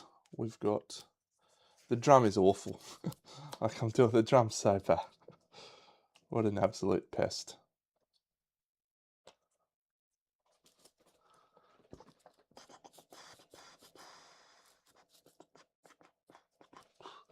So 2 of our survivors will die if we roll Harvester. Great. Forming Artist, Bloody Hands, Vibration Damage.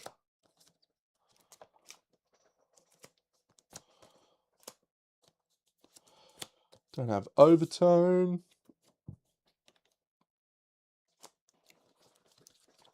That's all of those. Don't have those. We will need these.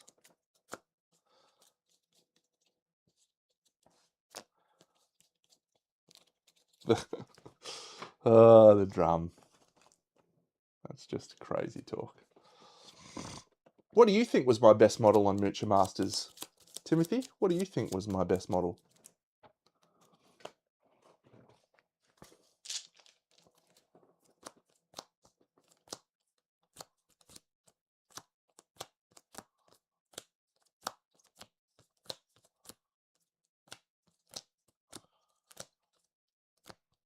Now, I can genuinely say that if I was playing Ark Survivors, I would probably go for a level 2 Smog Singers right now. I think we are that far advanced that we could go for a level 2 Smogs. My shirt on the last day was pretty good. That's one of my good shirts. It's one of my fancy shirts I wear when I go out, the very rare occasions that I go out. Okay, so Brittany's gone with the guitars. She's got her loadout. We're going to add bandages. We're going to add a Lion Beast guitar.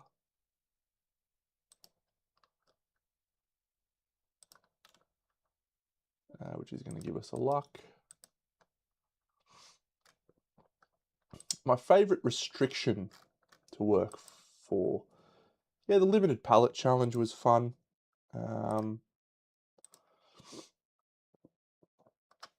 You can't really go too far wrong with painting a giant dragon in a moody dungeon.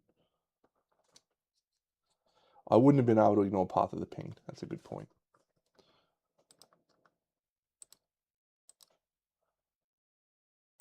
Catgut bow. Clawhead arrow. Lucky charm. Friggin' whisker harp. Okay, so I'm going to save that, but that's actually going on Miles Davis. That's it. So this one's just going to be... And then this freaking drum.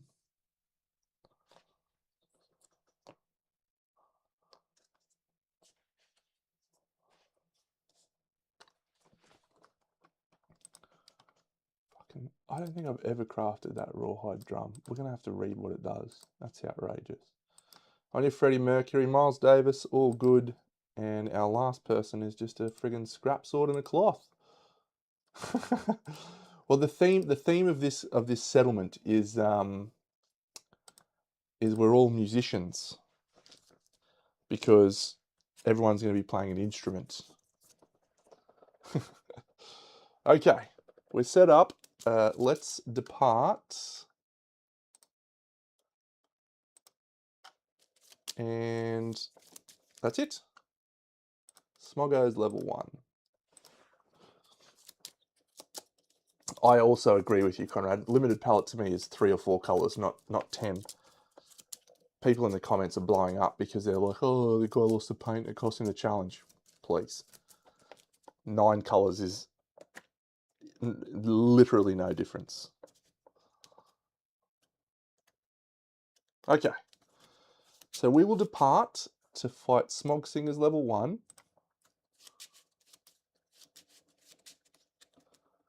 And we'll go here and we'll flip a random event. And here starts the pain, my friends. 60, no, 65. Have we just got a statue?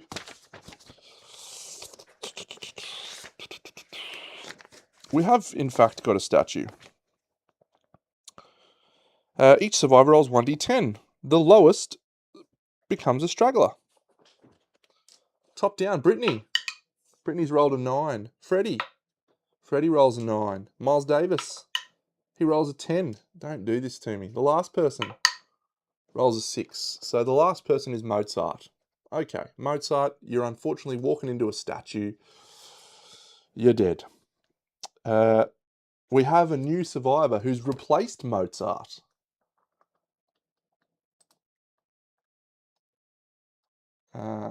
Cause of death? Technically, we could actually make that 66 with the otherworldly luck. We won't. Dead. Graves bonus 1.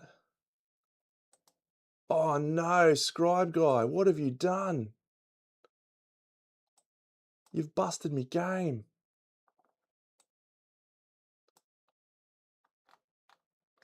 That's fine. So we're now going to add a new guy. So this new survivor has... The man offers his thanks and joins the hunting party without any explanation. Here's a new survivor with the straggler's gear. So we need a name. Salieri. Oh, yes. Oh, fucking outstanding. Oh, great.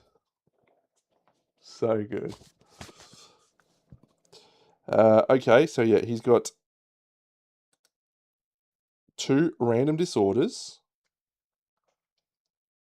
and 2 hunt XP. Okay, so 2 un-XP means he's going to trigger age. We'll do the 2 disorders. He's got binge eating and apathetic. Okay, it's an unfortunate one.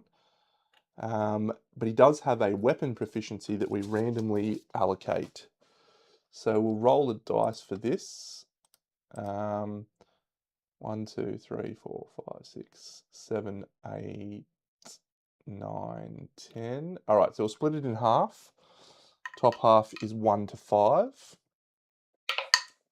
Okay, so it's going to be the top half. So I think that's axe, bow, club, dagger, fist and tooth, grand weapon, guitar. So it'll be one of those ones. So we'll 1, 2, 3, 4, 5, 6, 7. Let's do the top 6. So we'll roll again to split it into 3. So it's the top half. So we've either got axe, bow, or club. So 1, 2, 3, 4, 5, 6, 7, 8, 9. So he's picked up 3 levels of axe proficiency. That's pretty good. What else happens on the statue? 3 ranks, gains 1d10 survival, 1d10 insanity. So his survival is 4 and his insanity is 3.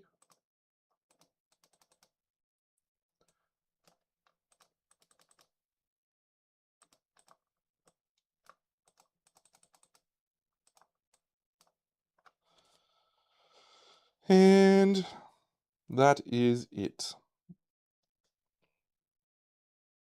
He does roll an age roll because he's age 2. So he rolls 16. Have I got age on here? No.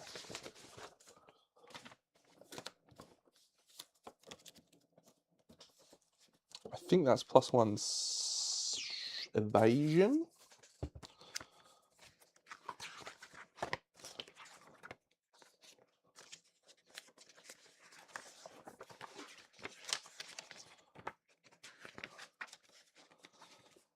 Accuracy. He's got 2 accuracy.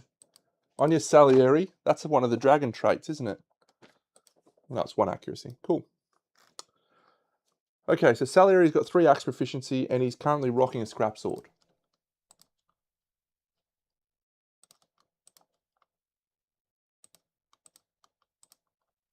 And a cloth.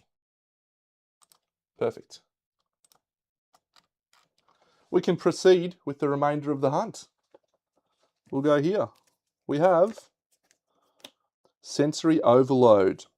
The survivors must make as much... Oh, see, this is why I'm the genius. This is why we're the genius. We've got noisy gear in our gear grid. We've got a whisker harp and a rawhide drum. Bum, bum, bum, bum, bum. The event revealer rolls 1d10 and cool. So we'll be looking, I don't know, we'll just roll. That's a 7, so we're fine. We're able to find one another and hold on tight and move forward as a unit. Here, a flat corpse. Nominate the survivor with the most understanding to investigate. That is anyone of our choice. Oh, I need to add Salieri to the hunt party. He doesn't have one understanding because he wasn't born. Or does he? Maybe it is Salieri actually because it's Graves is not born. Salieri rolls an 8. We'll gain a random Smog Singer's resource because we'll use otherworldly luck on that roll. Oh, Freddy's got understanding too, of course. Another Whistletooth. We make it to the showdown. Let's grab out some smog clouds. And then we need one random terrain card.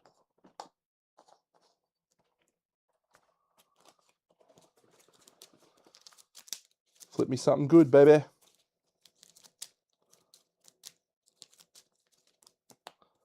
Two acanthus plants. They're okay.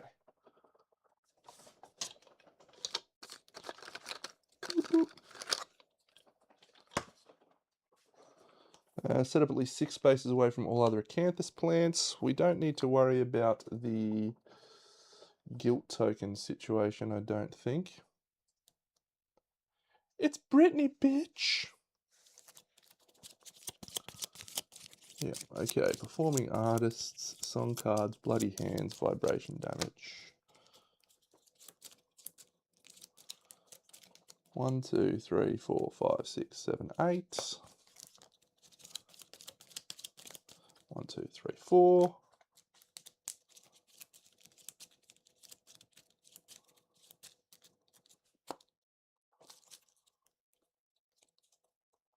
That stupid card. Isn't there a... No, that's overtone cards. Ooh.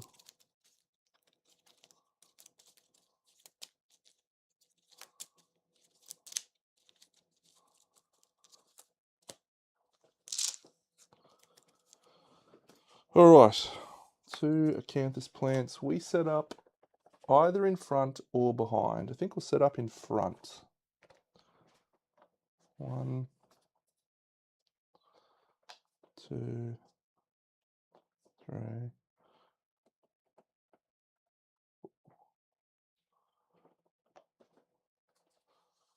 One here, one over here.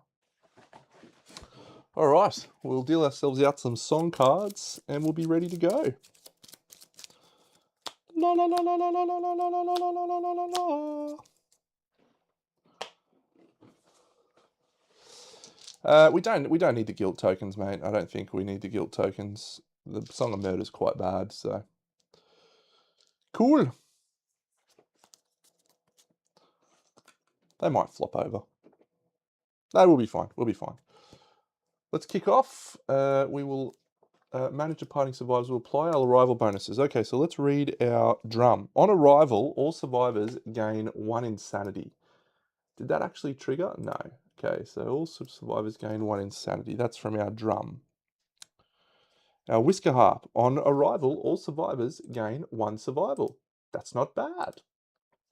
This instrument plan's working fine. We have a grand jetty. What speed are these guys? Movement 6.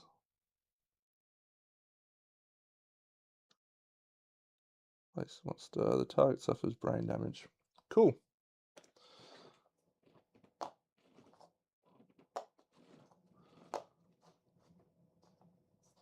So target here, target here, and target here. So 1 brain damage on Miles Davis. 1 brain damage on Freddie. 1 brain damage on Brittany.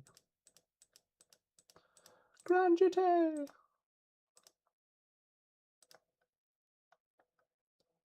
Fun dip. I haven't rolled Harvester in my last 3 campaigns, so I'm just going to keep trying that strategy and see if that works for me.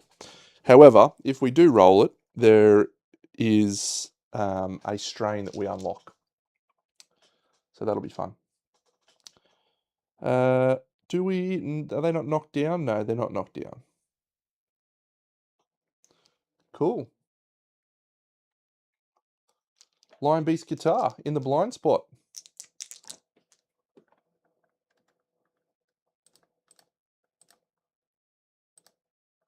It is an OP strat. 1 hit.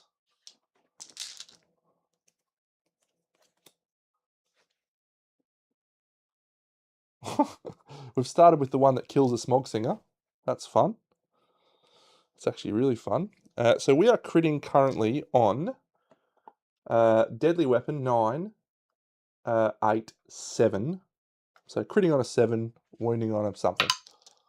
That's a 2. That is not a wound, is it? Strength fight? No, it is a wound. Okay, cool. So we do a wound. We have Surge now, so she's going to Surge and spend a survival. Does she gain that survival back? So that's a very interesting question, Militides, that currently has no actual correct answer to my knowledge.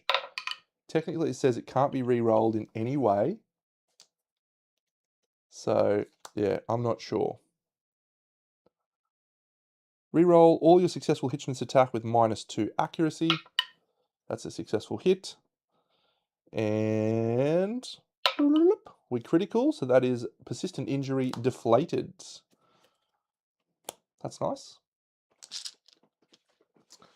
She'll then move 1, 2, 3, 4, 5. Let's do the dude in white with the scrap sword. 2 scrap swords. Salieri! My man.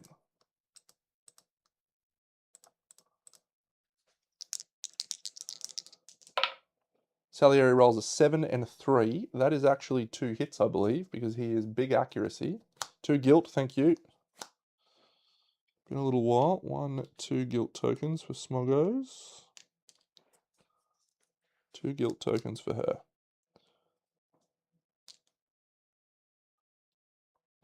So we'll do the wound reaction first. We are wounding on a 7's a wound.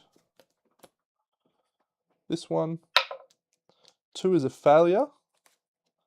Full move the monster towards the attacker if adjacent. Colourful smog falls in your mouth. Flip your song card face up. So Salieri has started singing.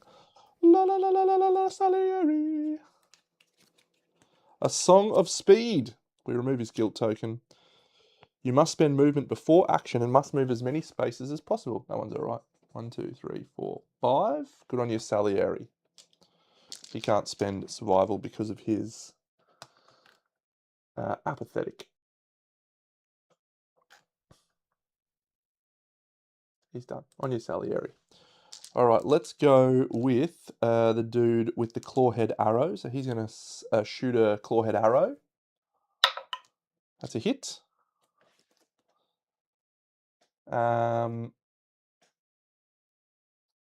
We don't get a bow thing, do we? For that. I do need to mark weapon proficiencies, don't I?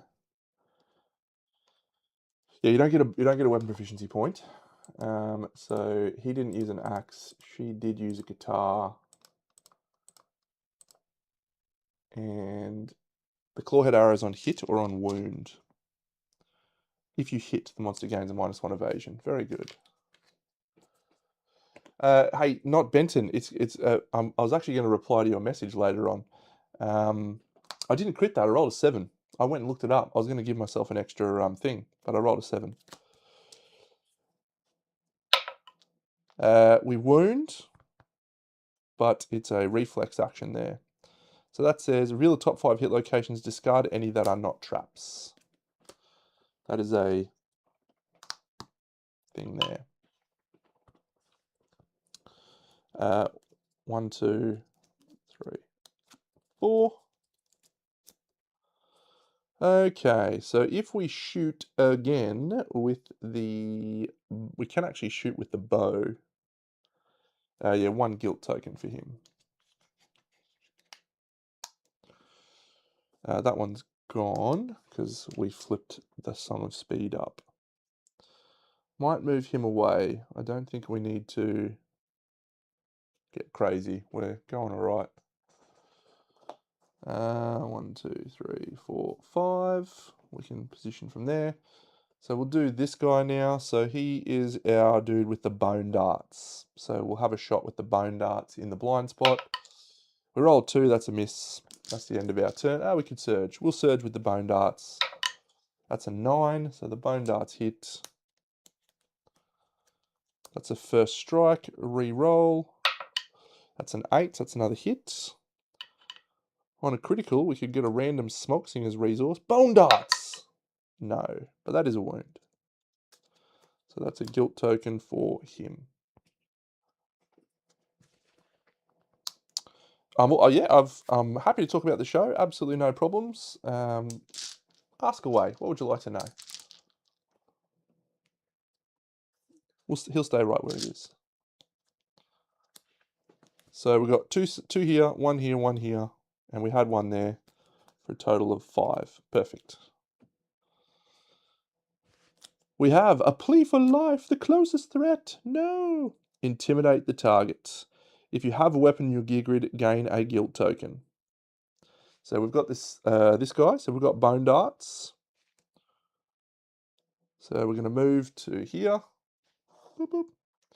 And gain a guilt token, roll 1d10. We roll a 9, so we're fine. Next guilt token is a 6, so we're fine. And then the third guilt token is a 1. So we fail that. Our favourite weapon is disarmed. So unfortunately, our bone darts are disarmed. Yeah, the Squidly guys are fantastic in real life. Wonderful people. Lucas plays up the big angry man persona and the bad guy for the camera, but he's actually a sweetheart. Loves fly fishing, which I didn't know. He's heading off to New Zealand to do some fly fishing there soon. He might actually be there right now, maybe, or maybe he's come back. And yeah, Emil's very, very considered, very intelligent, and very passionate man. Really inspiring guys. Really cool to be a part of the show and get to meet them. The other 2 dioramas were exceptional. I said it in the episode that any of them could have won that thing easily. They were all incredible. My personal favourite was Aaron's. I thought Aaron's was absolutely first class.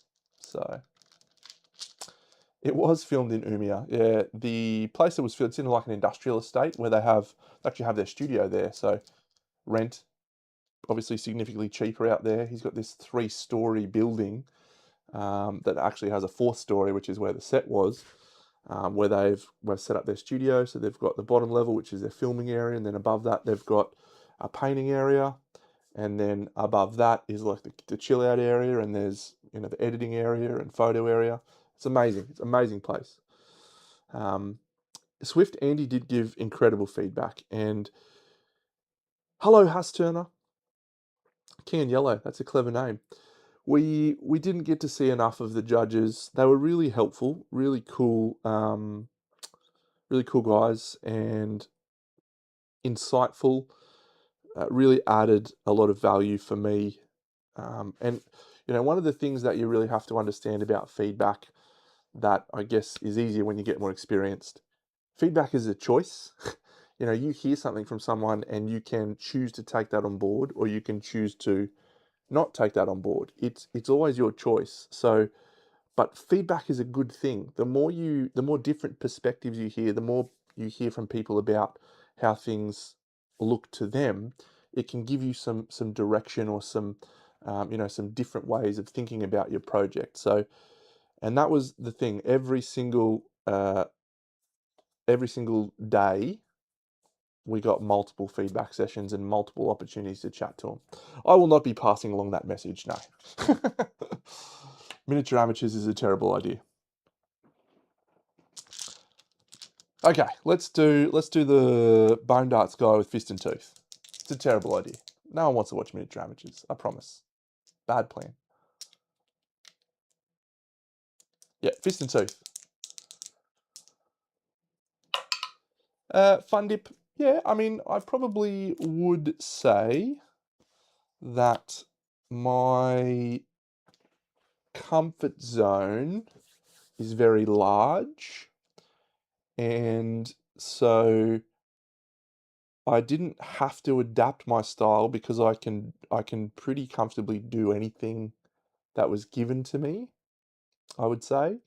Um, if you look at the pieces that I did, the first two were quite similar. I stayed within my wheelhouse very much early on, so I could get to know the equipment, the paints, the setup, and all that type of stuff. From episode 3 onwards, I think I did some pretty different things. I think each episode I did something a lot different, and I tried to stretch and show different capabilities. The dragon was a wild swing. Um, episode 4, what was episode 4? The jewel thing with Aaron was awesome.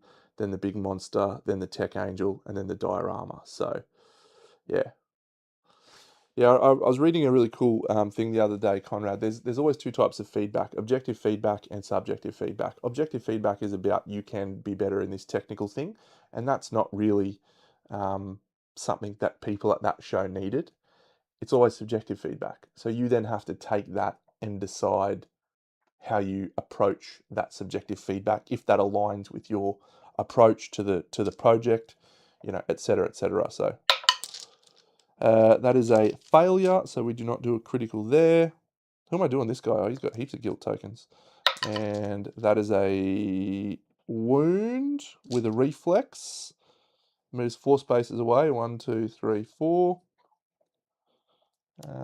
The wound. We draw a new hit location. We gain a guilt token. An impervious super dense. We fail to do a wound there. If we're adjacent, we suffer bash and knockback 6, and we gain an insanity. This is Freddie Mercury. 1, 2, 3, 4, 5, 6. Okay. Let's do the bow guy. He'll have a shot with his bow. Might just do a single shot. Hits. So we do not have guilt tokens here, so this is fine. That is actually a wound, believe it or not. Not Freddie. Miles. Yep, because he's strength 5. I'm a regional franchise manager, mate. We are not guilty, so we add a token here. Good. And that's it.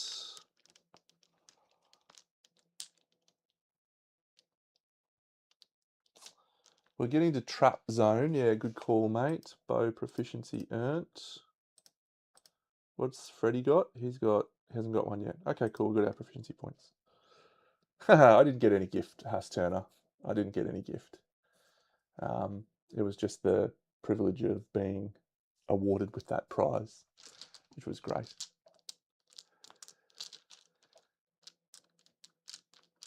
Aaron's was compositionally stronger, and I felt like Aaron's was the best piece in the final. To me, it had the strongest composition. There were elements that were stronger painting than anything on mine. I think maybe mine was probably slightly more consistent overall. Maybe had a overall higher consistent level. But the things that he did that we put all his time into were far better. And I think the composition and the motion in the piece was easily enough to elevate it. Anastasia's is just such a very different approach. Aaron and I are both little toy soldier guys. We love it. For everyone else, it was interesting to see how they interpreted her piece in terms of art and so on. So we're going to do Brittany. She's going to go to here. We might surge to do a song after this, I think. Clear off the song. That's one hit.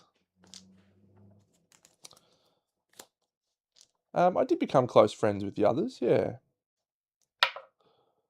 It's a wound, but it's not a critical. So we're going to have pursue happening. 1, 2, 3, 4. Oh, we're going to flip the card. Okay, the monster attempts to turn, it turns to face you, suffer monster level vibration damage. I have to say, like, I spent so much time talking to her, just trying to understand, it's a wound, like how her brain thinks. And the only way I can describe it is that she thinks in terms of value, whereas I think in terms of color. So her first thought is always, what is the light? You know, how is the light interacting with this piece? And to me, that's just such an interesting change in framework. So that's all right, mate. I'm having a good time. I love this game, and I love talking about miniature masters. So I didn't get to keep what I painted, not through a lack of desire. I'm actually going to be asking them if I can get some of my things, but at the moment they're there. They needed to keep them for photos and stuff. So she's going to surge. Do I get the survival back? We do, to become a song of solidarity. All monsters gain +1 speed. Boo.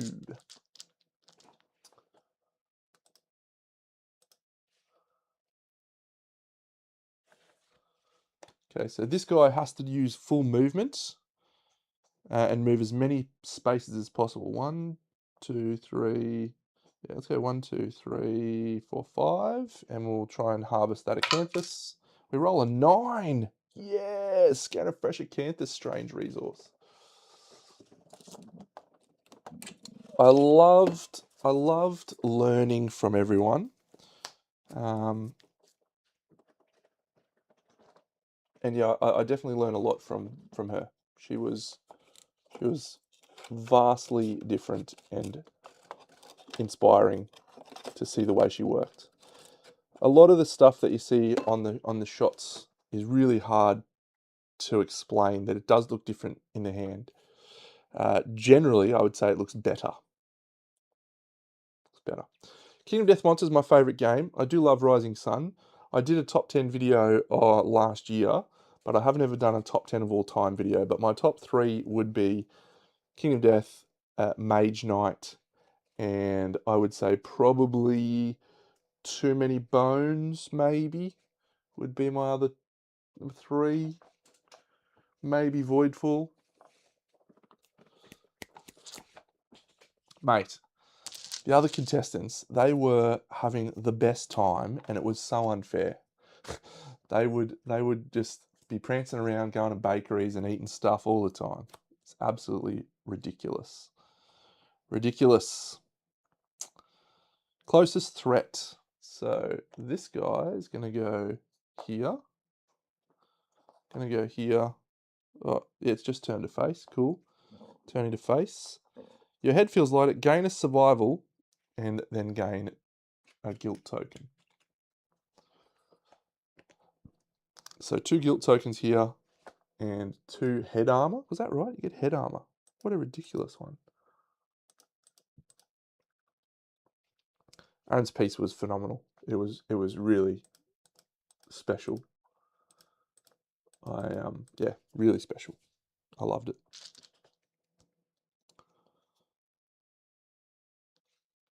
Okay, it's our turn. I'm going to start. I've got 4 wounds to do.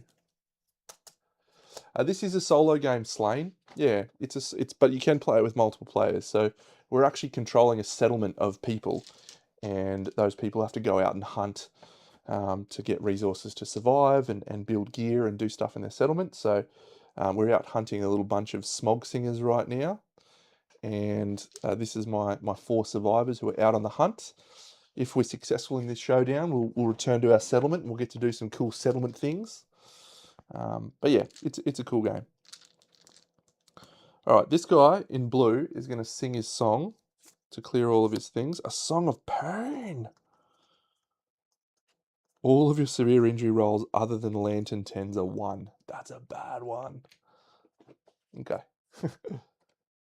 He'll go 1, 2, 3, 4 into the blind spot and swing with Fist and Tooth. In parting, yes, I do have more plans for Storybook Saga, but I'm hoping that I'll get to do a playthrough of the new one, the superhero one, that's coming out soon. Whatever it is. Critical!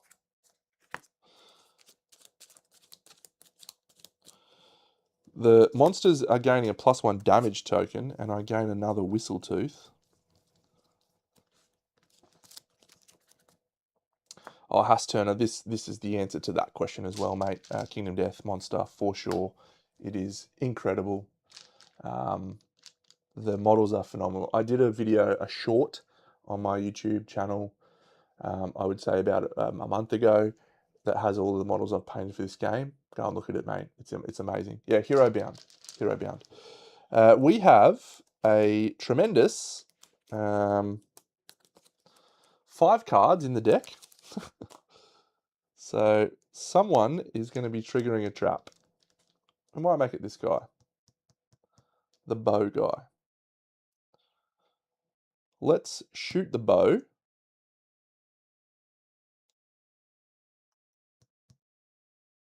Because if I surge, I can flip my song and then shoot the bow.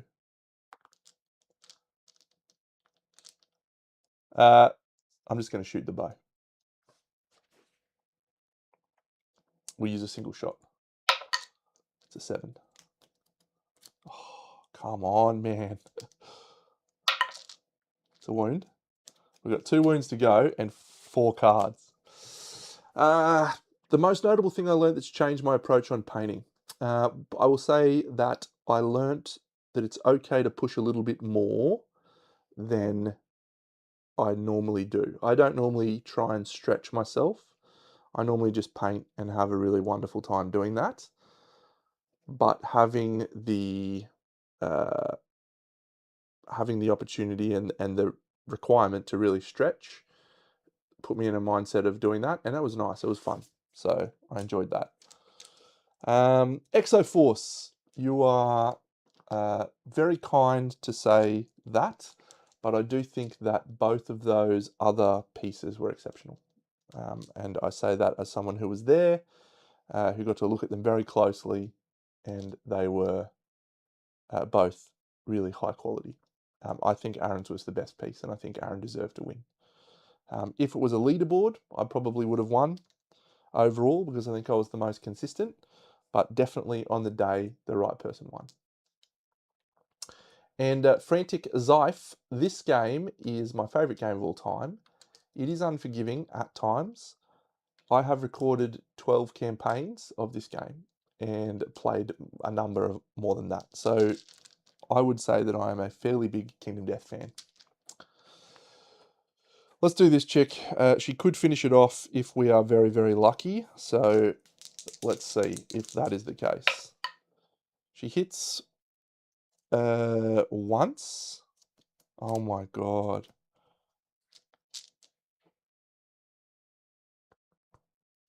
Critical?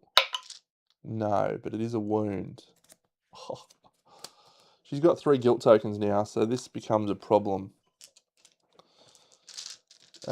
Shit. I don't really want... I don't really want her... Maybe I surge and try and trigger it again. Alright, we're just going to surge and hope we hit once. 4? No, 4's a miss, isn't it? Brittany. No, it's a hit because of the stupid evasion token. Come on, Dano. Don't be the trap, you dickhead. You are a dickhead. All right, so the Tax Smog Singer begins to sing a harsh tune. It is just her. Thank you, Wayne. Deaf is actually not a bad thing for us, I don't think. We have 3 guilt tokens. Emotional damage. Full move away from the monster and suffer brain damage. If you are singing and the settlement has any music innovations, suffer the deaf, severe head injury, and stop singing. So Brittany is deaf. That's a shame.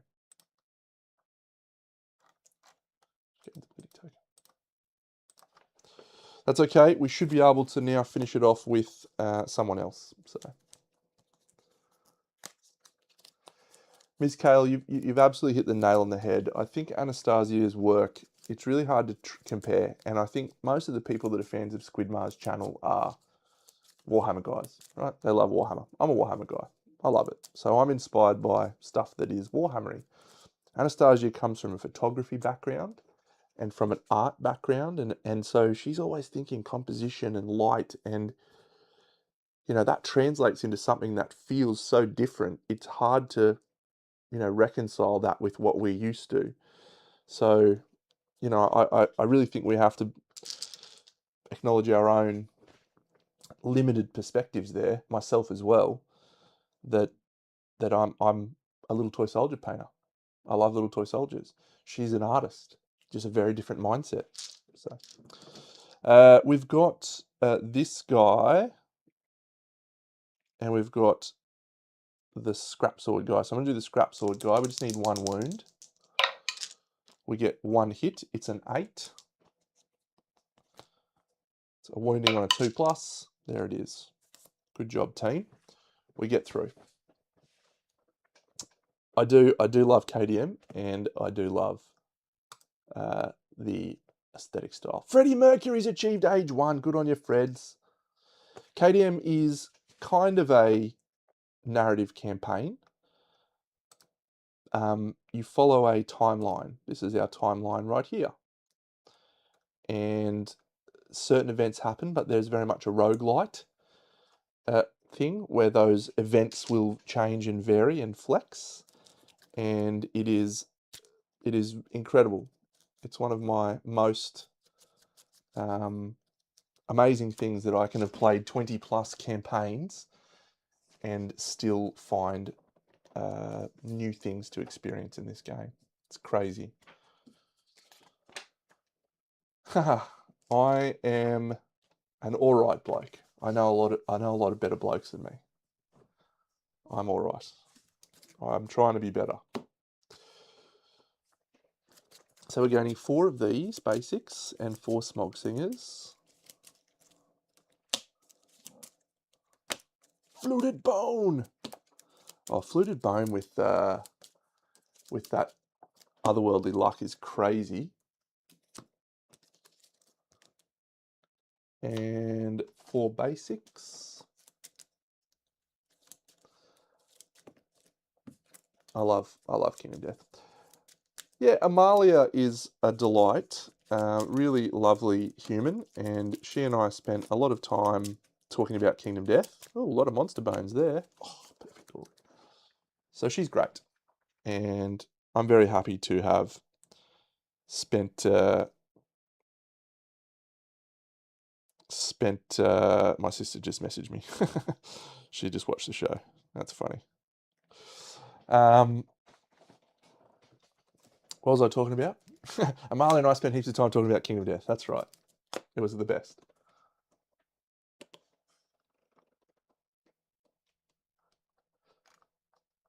I have all 3 perfects. Yeah, isn't that nice? No one else offered up their paints to my knowledge, but that's okay. Everyone was in a different headspace. I was just really lucky because, and I have a saying which I really like. Luck is what happens when preparation meets opportunity. That's the quote for tomorrow's post. But yeah, there's just very few things that I'm not comfortable with because I've been doing the hobby for so long. Ooh, deaf survivors can't be encouraged. Facehammer. You're damn right it's the same wombat, mate, from 2009. It is Wally, Sir Walter, the greatest wombat ever. Travelled everywhere.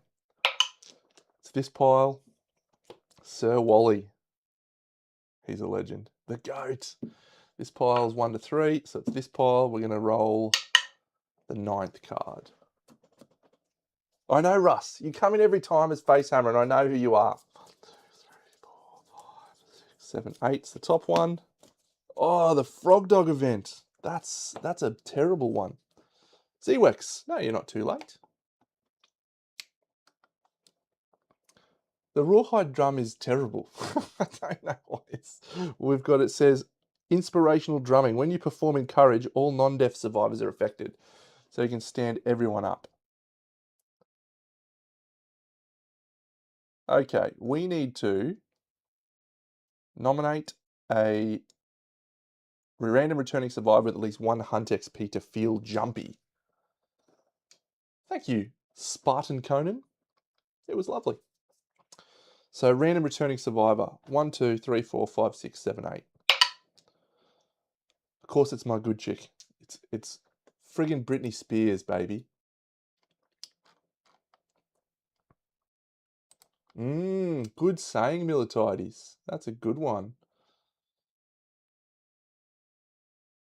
It is very Warhammer, that one. So we have to roll a dice and subtract our hunt XP from it. We do have otherworldly luck, which is nice. So let's hope for a Lantern 10. It's a 5, which is going to result in a 3. You transform your stress into hypervigilance. If you depart this Lantern year, gain a +1 evasion token. Very good. Very good.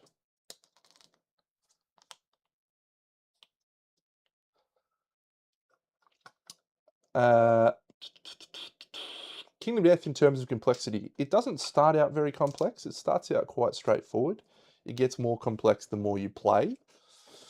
But I don't know what your spectrum of games is like, but I would say it's less complicated than Mage Knight, but more complicated than, what's a mid-weight sort of game? I don't know, Seven Wonders. It's more complicated than Seven Wonders. All right, we've got an acid storm happening in our settlement. How awful for everyone. An acid storm. Here it is. We roll a dice. We roll a 3, which becomes a 4. The survivor with the highest insanity runs into the storm, bellowing wildly. They must skip the next hunt. Freddie's got 5. Miles has got 4. So Freddie Mercury's skipping the next hunt. Oh, I forgot I had Champions Rate. It is like, I don't know. It's so crap, man. It's such a crap drum. Okay, Startling Barks is done, and Acid Storm will go back in because we're going to have that again. We've now got to do Missing Statue and the Outcast. Oh, I forgot about Outcast. That's bad. We're going to lose a survivor. We have to nominate our least favourite survivor. It's going to be Rainbow Connection. All right, another one of the greatest pieces of art in the game, Missing Statue.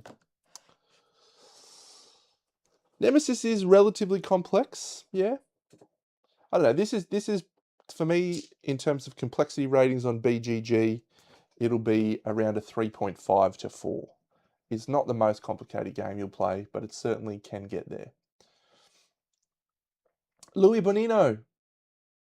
Miniature painting is not my main hobby. No, it's not my profession. I am a regional franchise manager for a retail business. So I drive around to stores and help them, coach them with their performance and other stuff like that.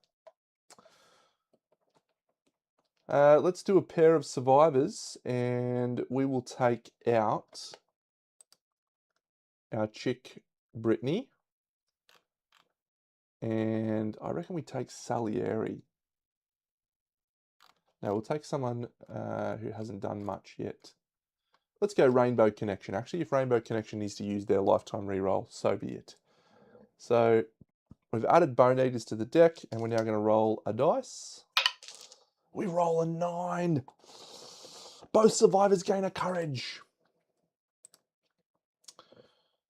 Spartan, I do sometimes do commissions. I'm a little bit, I don't want to, so basically I have a rule on commissions. I'll only do a commission if it's a model that I'm interested in and that I get to decide sort of everything to do with the thing.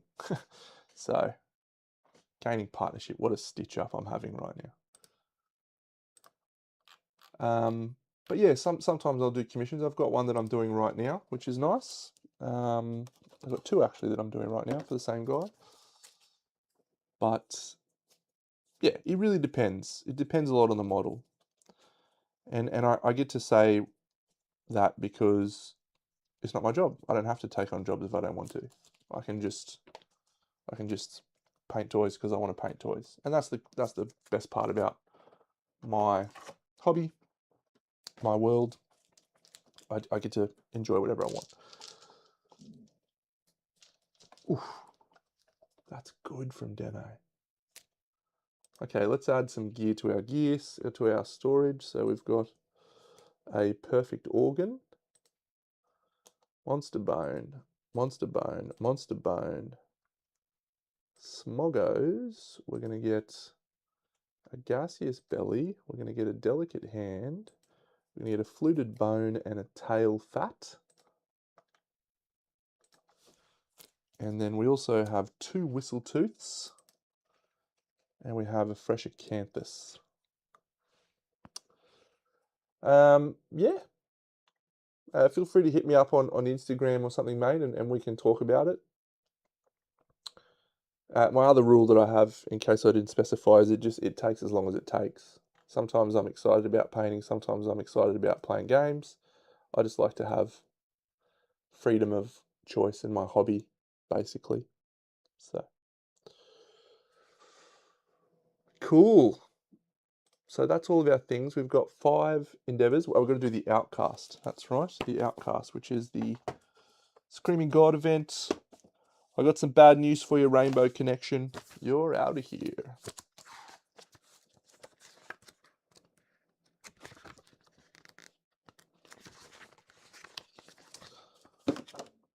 So we're adding the Outcast. There was once an Outcast. Nominate your least favourite survivor to be cast out.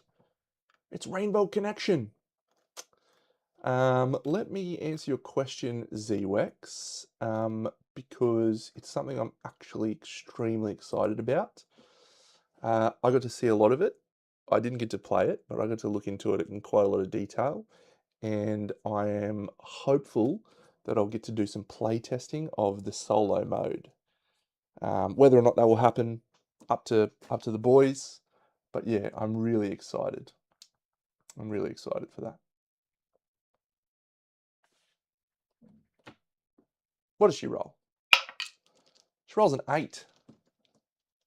Quixotic, Immortal, a permanent strength, and a permanent evasion.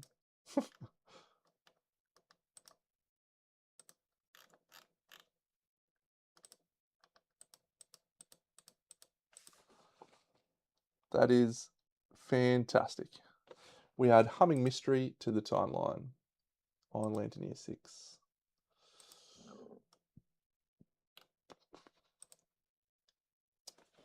Yeah, I'm really keen to get involved. I think firstly I can add some value, as you would know, playing a lot of solo. But yeah, I'm just excited. It looks really, really good. Really good. It will not be equivalent to Ceasing to Exist by book. Militides. Haas Turner, it's a really good question. Seen a lot of people asking about the respirator stuff. So I have a friend named Jared who works in OH&S, HSE, whatever you want to call it, safety. And his perspective is that you should wear a mask because it's overall not good for you.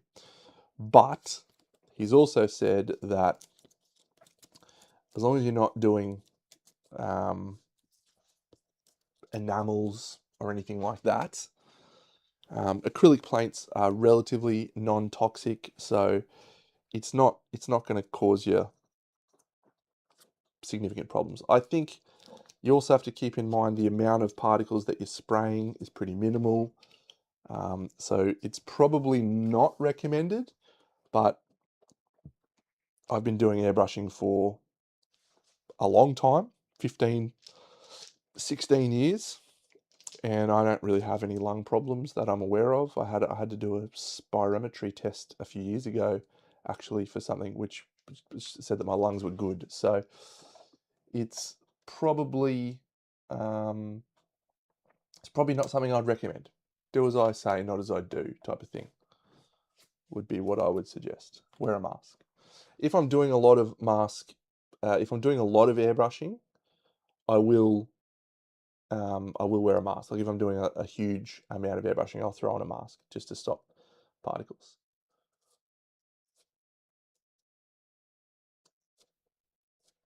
If you didn't have any KDM, what would you recommend to pick up? You have to buy the core box. It is the first and only thing that you should consider, nothing else at all.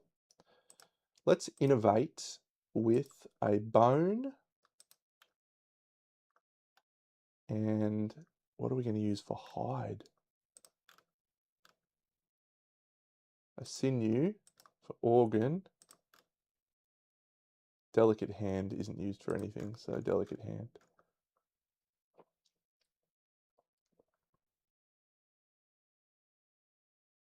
Yeah, 25 minutes. So we've got time. Let's do our innovation. Innovation. Have I got a zoom set up? Yeah, good work, don't I? Don't ever use it, but I've got a zoom set up. So we're flipping two of these. We've got a lot of junk in here. So this will be, we're just hoping to draw a good one. The first one we get is, it's not really a good one, but it does get band. We get to bring the band back together.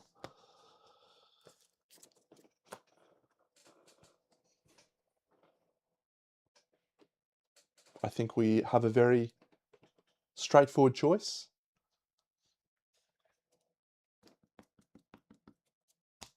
Paint or band, or forbidden dance to bring band in. I don't know, man. I don't know. Do we lean into band, and do we try for this? Yeah, we'll definitely do the Tyrant again, I think. Actually, I want to see if we can get our population up high, because Rainbow Connection is out now. It'd be really good to get a few more people, basically.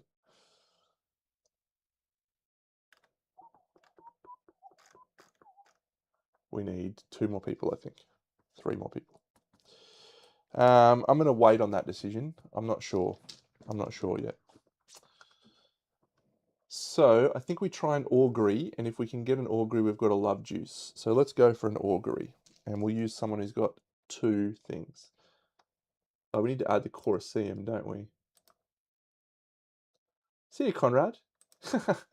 Stop by whenever, mate. It's lovely to speak to you, and you're someone I'd very much love to catch up with again at some point soon. So I hope you're doing well also.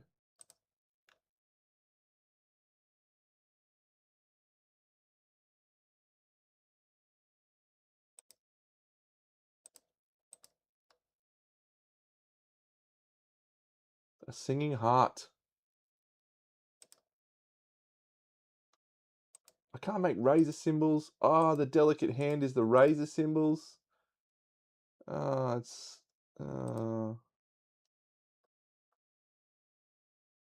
harpy harp. Steamy. You amazing man. Hope you're doing well, Matthew. We should get together and do some painting soon.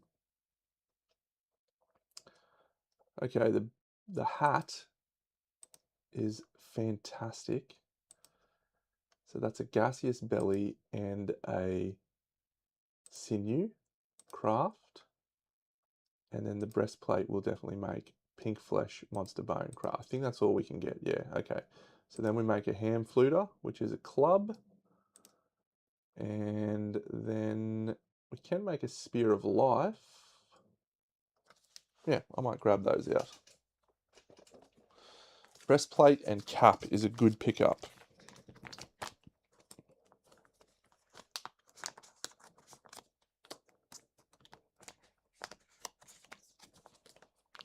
and a hand fluter.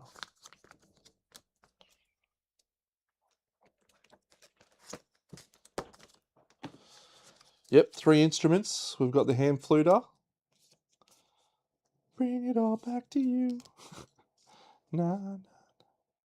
So we want to try and get a green down if we can. Have we got a green down anywhere we can craft? Pantaloons.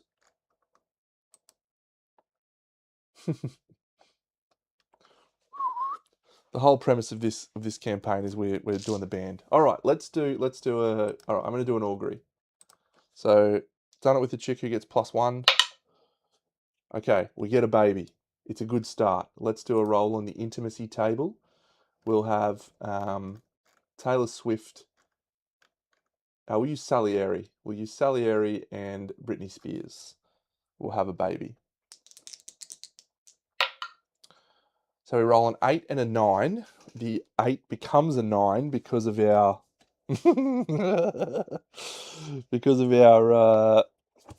otherworldly luck. G'day, Wired Destro. Thank you, mate. I didn't know about you either. But now that you're here, I do. And I definitely think you should get into King Death, either on the simulator or in real life. It is my favourite game. The tyrant is pleased. +1 population and choose a dragon inheritance. Gain 1 of a parent's fighting arts. Thank you. We'll do that. We need a name, friends. We need a name.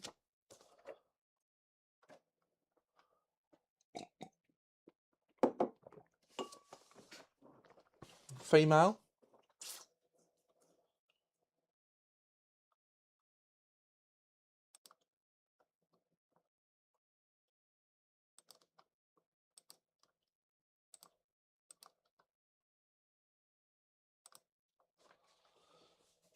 Yep, you got it. Electric Boogaloo. That's good.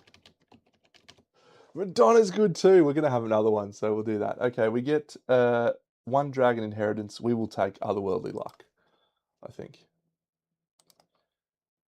Not much phases me, mate. When you get old like me, you just see a lot of things and it's pretty straightforward and life is okay. Let's use a love juice now. We'll take the 1. We'll use our bookmark. It's a monster claw person. Britney Spears. Who was it? Salieri. Rihanna. All right. You can stand under her umbrella. So 1 means we get the Monster Claw style. Where's my bookmark at? I'm doing a lot of stuff very quickly, friends. So if you've never seen Kingdom Death before and you're wondering what the hell's going on, I'm sorry. +1 accuracy.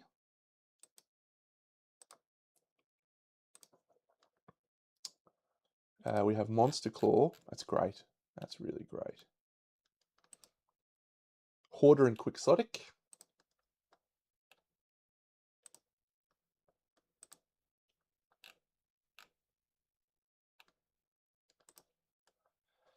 And that's it.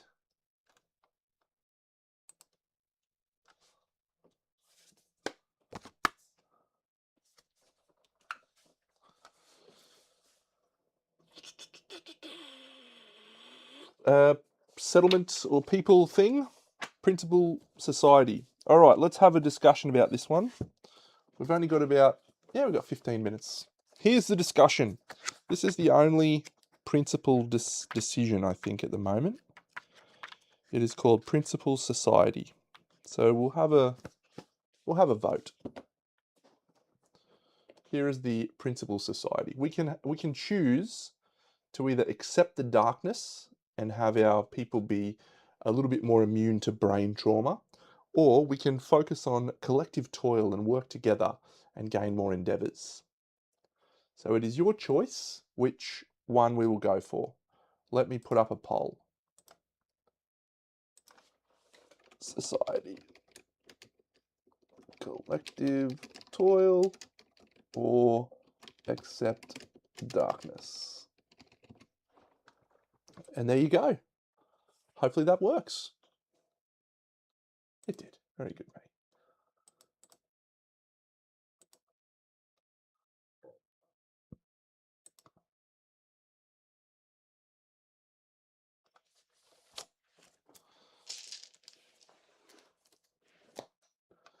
So with my remaining endeavours, I'm going to send someone to the tyrant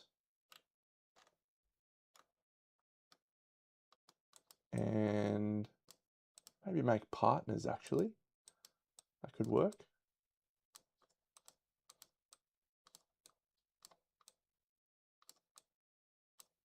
Yeah, we'll make some partners. We can't, because of Acid Storm, we can't do drums. Stupid Acid Storm. Yeah, so we'll make partners. We'll make Brittany partnered with Freddie Mercury.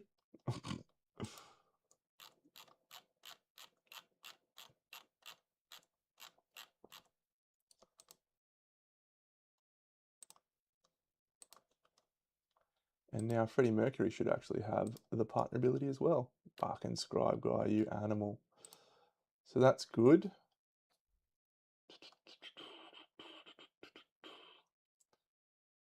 Cool. And who was the chick who got Electric Boogaloo, got Otherworldly Luck? Perfect. Okay. We're in the poll. Looks like we're a society of collective toilists. We're going to have Bone Witch on the timeline 3 years from now. 1, 2, 3. We're going to lose a population, and that's going to be Salieri. Yeah, apathetic is so hard to get rid of, and he doesn't have our evasion. So Salieri's dead. That gets us a Graves thing. And we now roll a survival thing. We roll a 9, which means 3 unknown survivors. We gain 3 population, 2 random white line resources, and a skull basic resource. Skull. 2 white lines. Actually, I've got it here, haven't I? Yes, I do. Right here. That's nice. White fur. White fur. And 3 population. So I'm just going to copy the unnamed survivors. And we're going to try and get character before we have any more babies. 1, 2, 3. It's good stuff, man. I really love that whole interaction that we've come up with there. Mostly you. Yeah, let's pick. So what else does Forbidden Dance add? I don't think it adds anything else, does it? So we're gonna add band. Nothing else. Pedal spiral is actually not bad. We can get sword proficiency happening quite quickly. So yeah, let's go pedal spiral. It's dumb. We're just gonna do dumb stuff in this whole campaign, I think. Heart flute. Ooh, we need heart flute for some of the stuff. We'll definitely have Weird Al.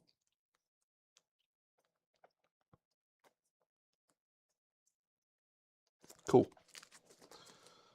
So let's go over to our progression page. We're going to add Forbidden Dance, which adds Pedal Spiral and Heart Flute, but it also adds Band into our deck. Atlas does like sword proficiency, you're right. Okay, so Fear and Trembling, we're sending up someone up to the Tyrant. That person will be a person with a lifetime reroll. So we won't send Chris Brown. Bob Marley could go. Yeah, we'll send Bob Marley up. He's done nothing. Actually, no, he's got one insanity.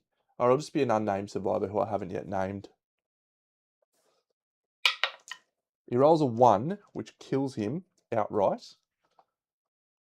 But we'll use his lifetime reroll.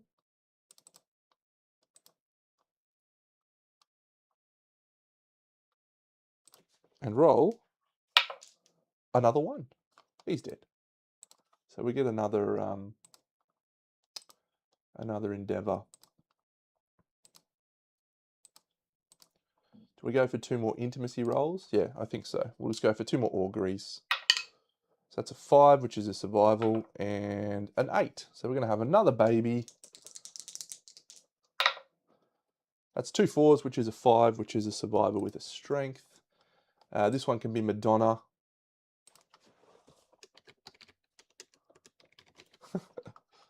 And we have to have Freddie Mercury and Britney as partners for this one. That's fun. And that is gaining a strength. Cool. So that is the end of our showdown, or our settlement phase. What are the instruments we're talking about? So wired destro, we also craft gear cards. So the instruments that we have in our stuff here is stuff we're going to craft from these resources. See you, Militides. I'll be back probably tomorrow. But these things are called innovations. So these basically are our settlements, technological advances, that type of thing. All right, well, our next Lantern Year is Lantern Year 3. We have a showdown against some Smog Singers before we then face off against a Tyrant. The Tyrant comes out off his throne to test us, to test our resolve and see how we go. All right, and that'll be tomorrow night, more than likely. So I will catch you all again then. Thank you, everyone, for the Miniature Masters chats. If you didn't see, I've put a post on my YouTube. I'm going to do a Q&A, a live Q&A on Sunday morning.